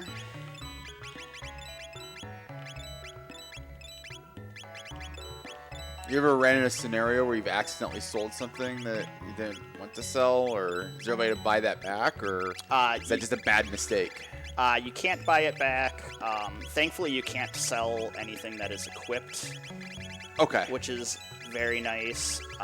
You can sell extra copies of things that are equipped, but... Alright, so yeah, we just made a cool 100,000 there. We're going to buy an amulet for some status protection. Like I said, the final boss will have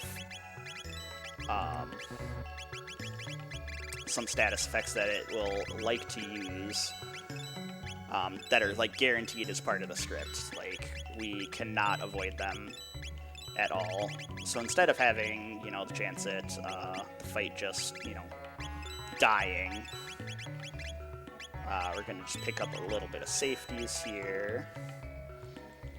Should have checked the other shop before buying things, but restoratives are always just good to have, so I don't mind doing it. Did I miss out on anything? Not really. Yeah, so depending on which direction you talk to that new from, it'll have different things, but one of them is guaranteed to be amulets, which is a very good thing to know. Alright, so we're going to have another boss fight up here that is randomized, and then we're going to be going into the Ocean Palace, which is going to be the final dungeon of the game, and also one of the better tracks in the game as well. Yeah, so we're going to go here. Do I need to heal? Nope, we're good. Just make a save. And we'll see what this is. Alright, slash. Or is it super slash? Regular slash.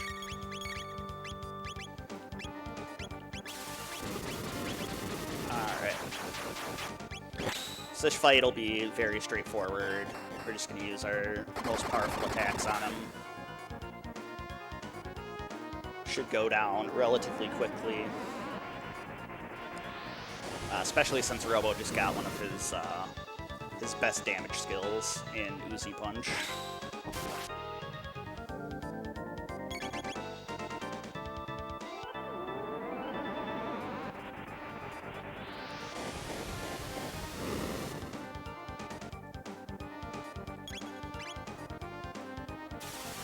And unfortunately, we are not using Frog or Isla in our final party here. So there'll be a sequence of fights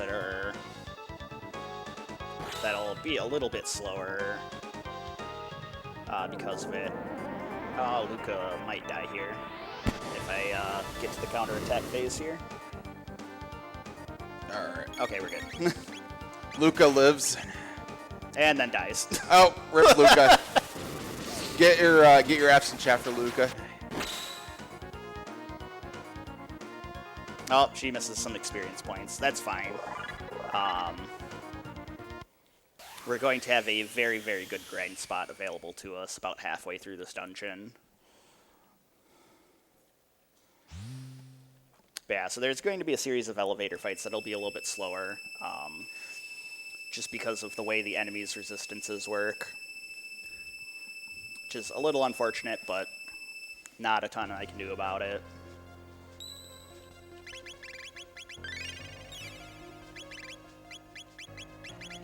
While I'm in the menu,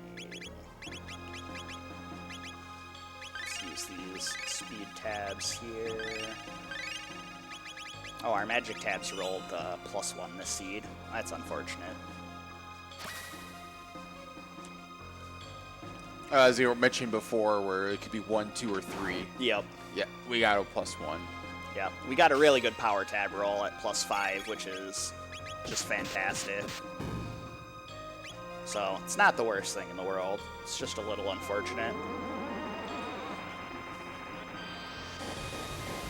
It just means my healing will be a little bit worse for wear here.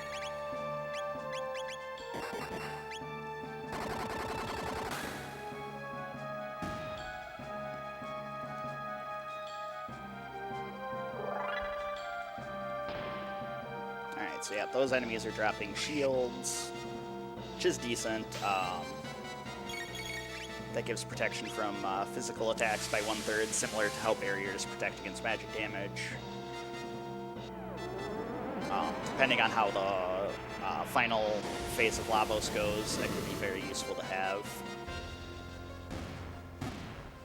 Again, I'm going to need some more XP here, so we're going to just get some as we go here. Oh, those drop a speed tab. Okay, this endgame could get very silly here. If that was the mage, I'm going to be doing a grind on a enemy group that includes a mage, so I might have maxed out speed by the end of the seed on all 3 characters, which you will get to see just how silly that is. This is why we pay attention to what item drops there are. Alright, so this encounter right here will respawn every time I go up the staircase and down. So I'm going to be spending a little bit of time here grinding to get to endgame levels here. So we have plenty of time here if we have any more donations or plugs that you would like to do. Oh, there we go. Absolutely. We got a couple donations here. We have an anonymous $25 donation that says, sad GDQ wasn't in person, and so I'm glad I had Midwest Speedfest to help me with my speedrun gaming fix. Keep up this great run, and looking forward to seeing that final boss fight. We also have a $5 donation from SexRex that says F for Luca. F for Luca. L for Luca? Yeah, push. No, never mind. Never mind. Not gonna try that one. All right. Yep, it was the mage that dropped the speed tab, so this is going to get absolutely silly very quickly, and it will be wonderful.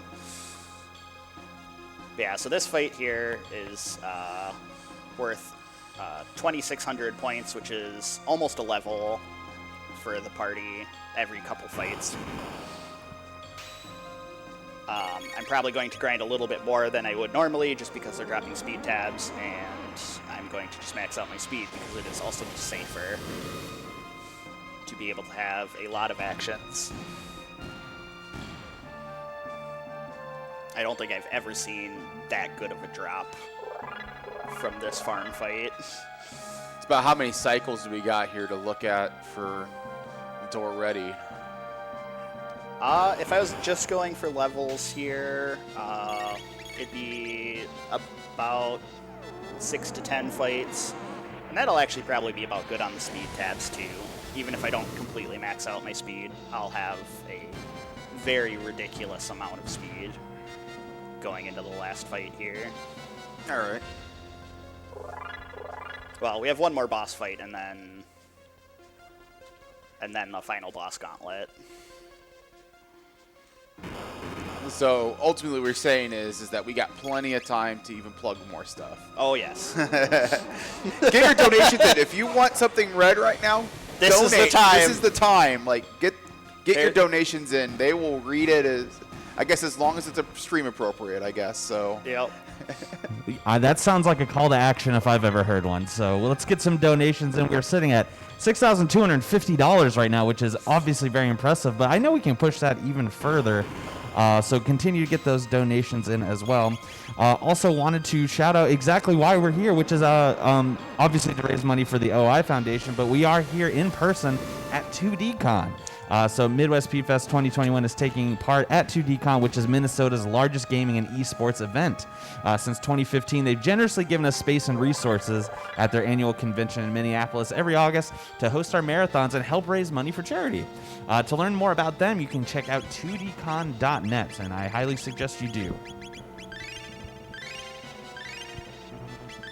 it's been pretty awesome. Like I said this yesterday during Lavon's run, but it's been a while since I've been able to be in an in-person convention again. So it's just really awesome. It's been like a rough year and a half for a lot of people. So getting that face-to-face with people again is just great. Yeah, getting to see old friends from randomizer communities and speedrun communities has been absolutely fantastic. Yeah, it's getting a little stir crazy there. Yeah. So this has been amazing, and I'm gonna be sad when it's over tomorrow. Yeah, same here. This is my second 2D con. I started going to 2D cons in 2019. Have Nice. you been going to all? Have you been to all of them, or? This is my first 2D con, All actually. Definitely planning on coming back, for sure. It has been a lot of fun. Not only is there, this great speedrun marathon for charity, there's a lot of other charity fundraising stuff that has happened. There is a huge arcade downstairs as Huge. well. Absolutely massive. Like there's like several different groups brought arcade machines. It's like Yep. they got everything from like Japanese imports, the stuff you'd find in like a barcade. They got it like all over there. And then World 9 Gaming, they're here as well. They've got a gigantic library of games for checkout. They've got consoles everywhere, everything from an NES to the PlayStation 5. Like, they've got a whole wide gamut of various games to play.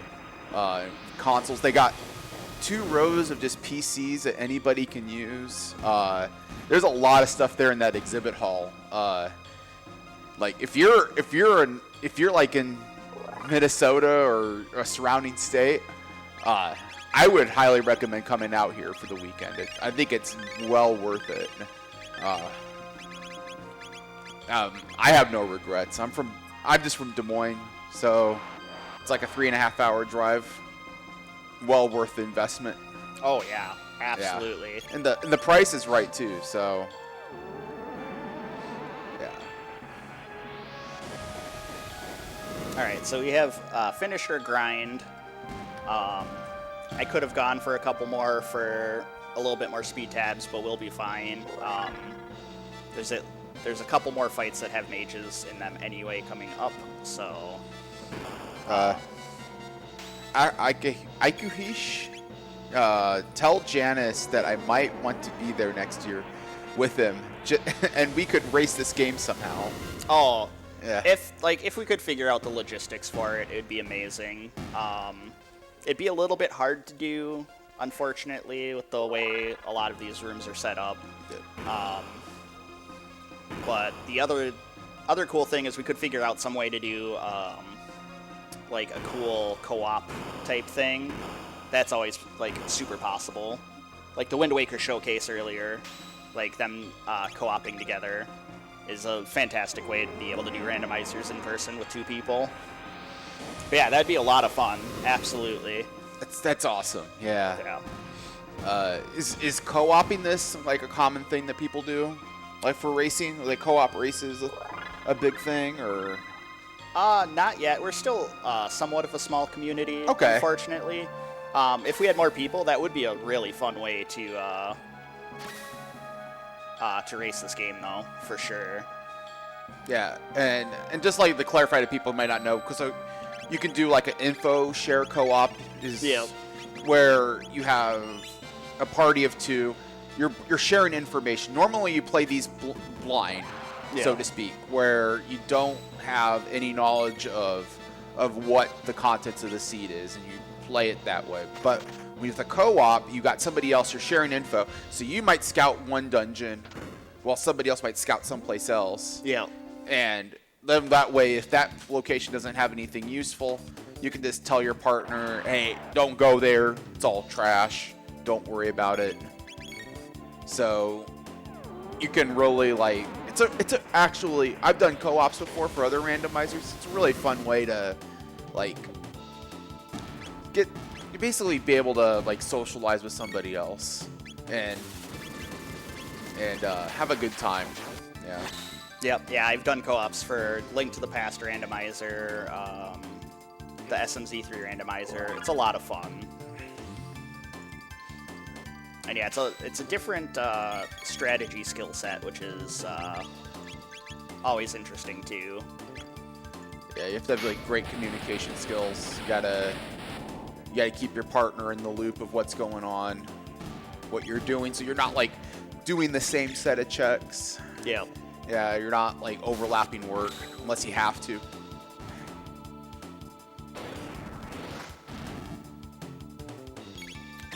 And the one time, again, so Luca has a weapon right now called the Gradius, which has a chance of having the enemy's HP, which is great when they're at full HP, not so great when they're at 50. So just twice in a row, she did only 24 damage. And then this is the fight that is absolutely awful if you don't have Isla or Frog in your party. Because these enemies, I don't think Slash will do enough damage. So we are going to do it this way. They can only take damage from their respective element, and they will counterattack any element that is not theirs. And if one of each of the elements are alive, it'll also be a triple attack, which does a bunch of damage. But just mostly the way to deal with this fight is if you don't have Isla or Frog with a non-elemental AoE attack, which there are 2 in the game, pretty much. It's just kind of slow to deal with these guys.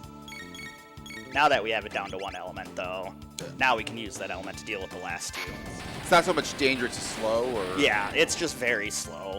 you're not really at risk of wiping or Yeah. anything like that. Like, I didn't take really much damage. And it can be a lot even slower, because if you saw, they were using a move called 10,000 Hertz, which can inflict the sleep status. Thankfully, it missed both times they tried to use it, but... Alright, we're gonna sneak past this guy here. Oh, we got the reverse get, too. Alright, 1 of 2. We'll see if we get both of them. Getting in there is very easy. You just have to move to the right. Getting out... Yeah. You can run from this fight, at least. Like, it looks like it's the same kind of thing, but this one you can at least run from. But 1 for 2, that's not bad at all. Yeah. I will gladly take that anytime.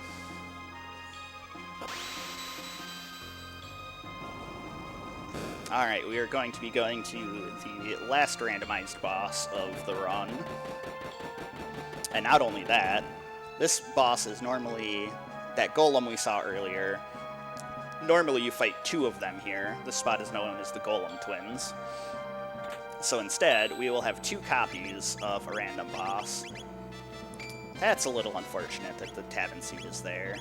It gives +3 speed, but I already maxed out Luca's speed. It's not the worst thing, obviously. It's still a very good defensive equipment. But anyway, so we are going to have 2 copies of a random boss here. This spot, it has been fixed for 3.1, which is still in testing. But if you get double Dalton Plus here, it is absolutely horrendous. Because this spot is very fast, and they both counterattack and do some just nasty things. This boss is absolutely free. Golem Boss literally does not do anything. It is just a damage race to kill it before they run away. And if they do run away? Nothing happens. It's just, you just don't get experience or tech points. Okay. But you can just go on with your life and Yep. everything is fine. All right. But you want the experience. Yep, I want the experience and the tech points here. Yeah. Like, people who have played this game casually know that there's enemies called Rebels, that if you've played Dragon Quest, like any game that has a metal slime-like enemy that gives either a ton of experience or tech points or anything like that if you can kill it in time, Golem Boss is a boss version of those enemies, basically. The Okay. place where you fight it, it's up on the wing of an airship, which is really cool fight, like, location. But it turns out it's afraid of heights. So it will not actually do anything to hurt you. It'll be like, yeah, I'm going to beat you, and then it's like, I'm up high. I'm scared of heights. Peace. Yep. Yeah, Goodbye. So it'll just sit there and sit there and sit there, and then it'll run away if you don't. But yeah, we ended up killing both of them, so we got a bunch of experience there. We're going to run back to the save point and save and prepare for the final boss here. Well, the 3 final bosses, actually. Alright, so time hats. We're going to put amulets on. Alright, I have to take the amulet off of Magus. Amulets here. We're going to use the haste helm there. Aeon suits are the best thing we have. Alright, so looks like we're good there. Gonna just heal up here. It's not an RPG unless you have lots of menuing. Yeah, right? Yeah, if I had a couple more shelters, that menu would have been a little bit quicker, because I wouldn't have to, like, individually heal MP and stuff, but I just kind of prefer to have the shelter for in between Lavos 1 and 2, because there's a save point down there as well. And that's more just a habit than anything. I could have used it here and then done this kind of heal menuing afterward.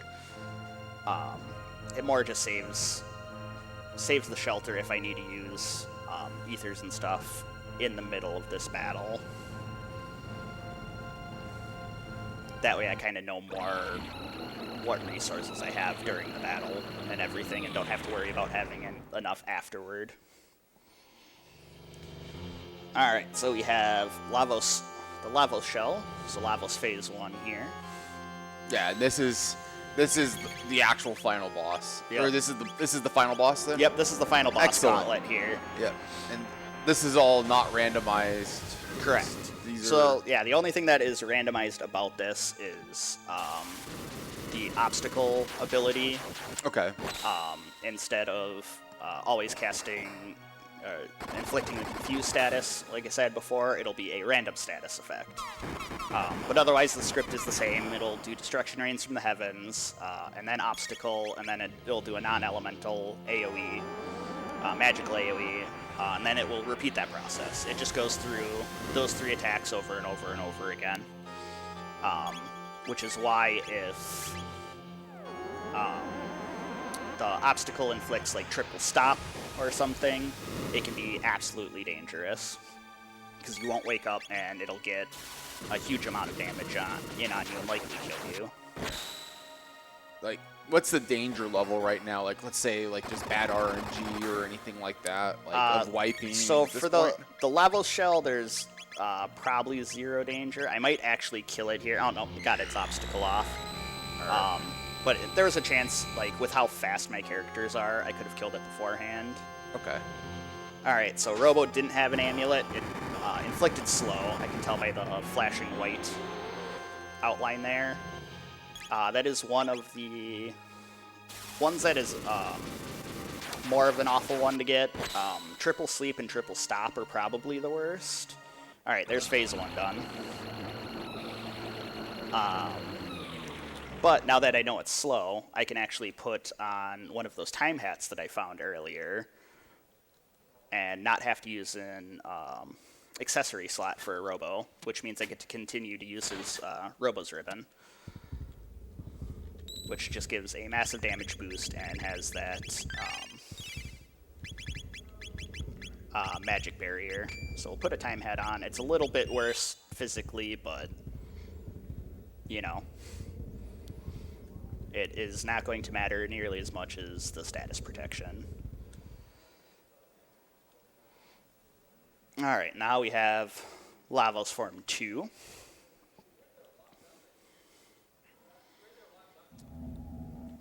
This fight is pretty much a damage race from start to finish. The main thing I want to do is try to kill that left arm as fast as I can. So if I don't kill it right away in my first round of attacks, both arms have a chance of using a boomerang attack that is very, very powerful.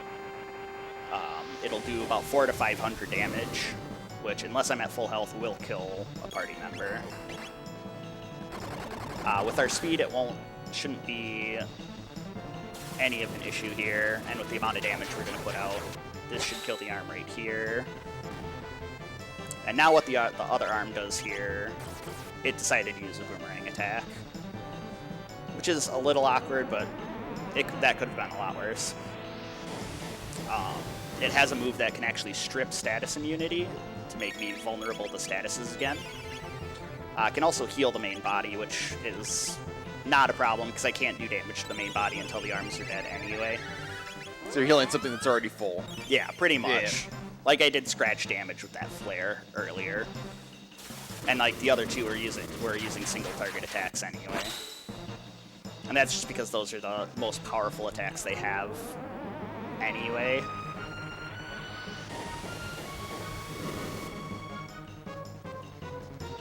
Alright, that's the second arm done. So now this part is scripted here. So it's going to use Obstacle. And then it will use Shadow Slay, Flame Battle, and then Dark Emanation. Shadow Slay will be a kind of weak AoE that can inflict poison on the party, which isn't too threatening, and the amount of damage isn't that much. Poison is a little bit annoying because it actually reduces the amount of damage you deal, but hopefully that won't come up that much. Flame Battle is a single target flame attack. It does a medium amount of damage. And then Dark Emanation raises the attack power of Lavos. So this fight is very much on a timer because it will just do more and more and more and more damage as the fight goes on. Until the point where it just becomes unsustainable. Yep. So you need to defeat the boss before you get to that point. It's like a soft rage, so to speak. Yep. I mean, we should be more than fine here. Just with the amount of speed we have. Like, it barely just used Shadow Slay, so... And there's the fight. You'll notice we actually get items here. I'm going to attempt one of the few glitches that is actually not disabled by one of the flags that's standard for the racing thing is disable some common glitches. Okay. That like the any % speedrun uses, that let you skip a bunch of bosses and all of that. All right, so they actually disable the glitches. They just don't like make rules saying you can't use them. There's a flag that actually disables most of them. All right, oh, that's cool. The thing that is still allowed here, it's a couple frame window here in this transition here.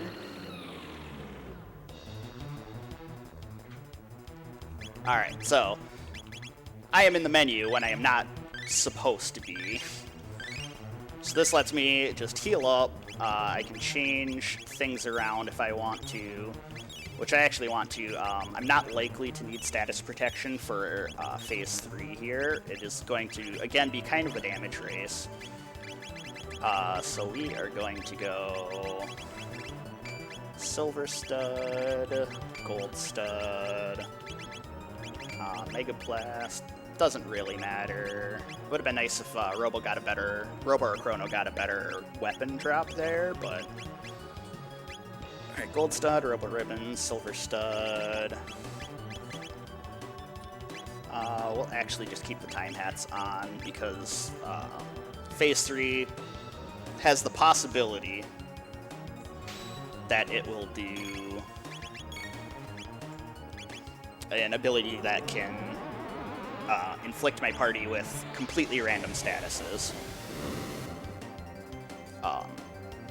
Which is funny because I just said, we're not going to need status protection. But the way this fight works is the middle Lavos bit here is going to warp us through time. And depending on what time period we're in, will determine what it does on its turns. And I believe it is the present. The present is the one that has... Oh, that might kill Luca. Nope. Okay, Nope. cool. Luca lives. For now. Yep. I should have been paying a little bit more attention to damage here. Not going to confirm this full tonic, because if that middle bit dies from this flare, then Luca will die here. Because it'll counterattack. Which is fine. Like, we have plenty of healing here. Luca's down. You resurrect Luca. Yep, so the Lavos core shuts off its defense now, so now we can actually fight the, deal damage to the actual main part here.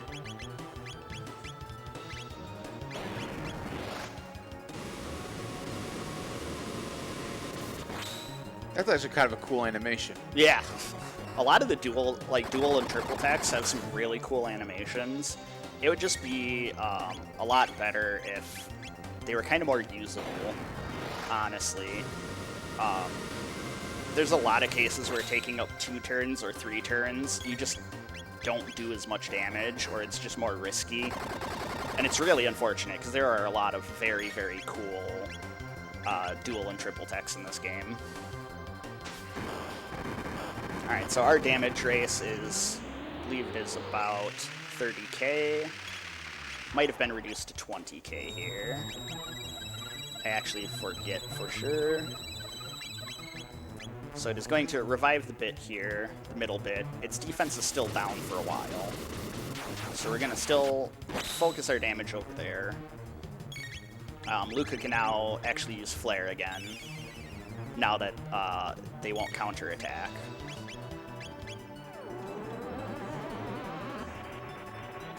So hopefully we'll kill it before it turns its defense back on.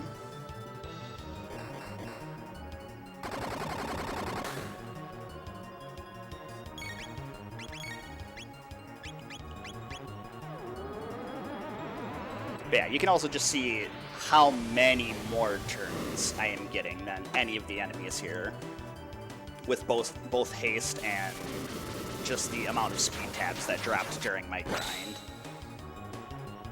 Like, this is actually absolutely absurd.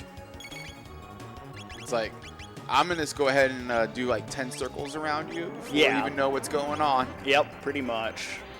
Alright, Luca got hit, so, I mean, Robo doesn't have MP to use his best ability anyway. So we're just going to heal Luca here. Luca lives. Alright, we should be getting pretty close to time here. I've done a lot of damage to the right bit here. Which, unfortunately, kind of spoilers. The right bit is the actual core of Lavos. Alright, that's time. Yeah! Woo! And it's really funny in the randomizer, since the drops are randomized, you get drops at the end of the game before you can even use them. Or you can't use them at that point. GG. That was 207? Nice. What was your estimate? 240, so... Oh, all right, so... So we have helped get this marathon much more back on schedule. Yeah. There you go, all right. Yep. But yeah, it was a very generous estimate because, you know, randomizer, and then I was expecting both incentives to get met, and with Chrono Sanity, depending on what's like extra dungeons and stuff you have to go through, you could run all the way over all the time periods and search for like one item to get you to go.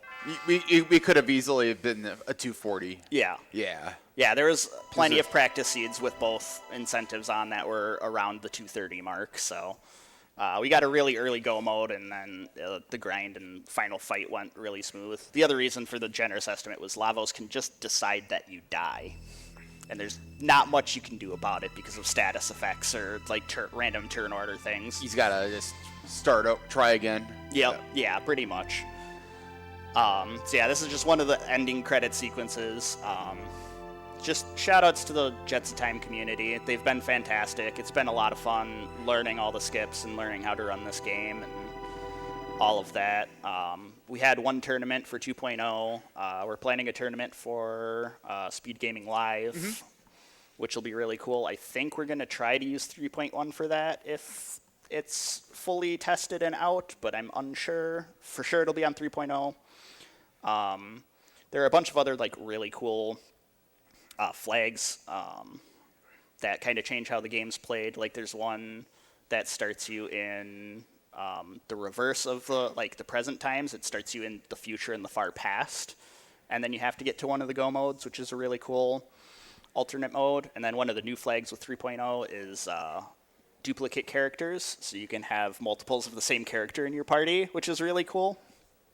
That is pretty cool. Yep. Looks like the devs have really been putting in a lot of time and effort into making this randomizer just like the greatest it can be. So yeah, they've done a lot of work. It's been really cool. But yeah, been a great community. Just again, shout outs to Anguirel and Aniski for making it. Moon Blizzard and Cthulhu Crisis for the guides that they've made, and just everyone in the community for just being amazing to like talk to and speedrun against and race. It's been great. Awesome. All right, I think that's pretty much it then. Yep, that's All right. it. We'll let the marathon continue on. Hopefully more stuff comes in under estimate and keeps us on schedule here. All right.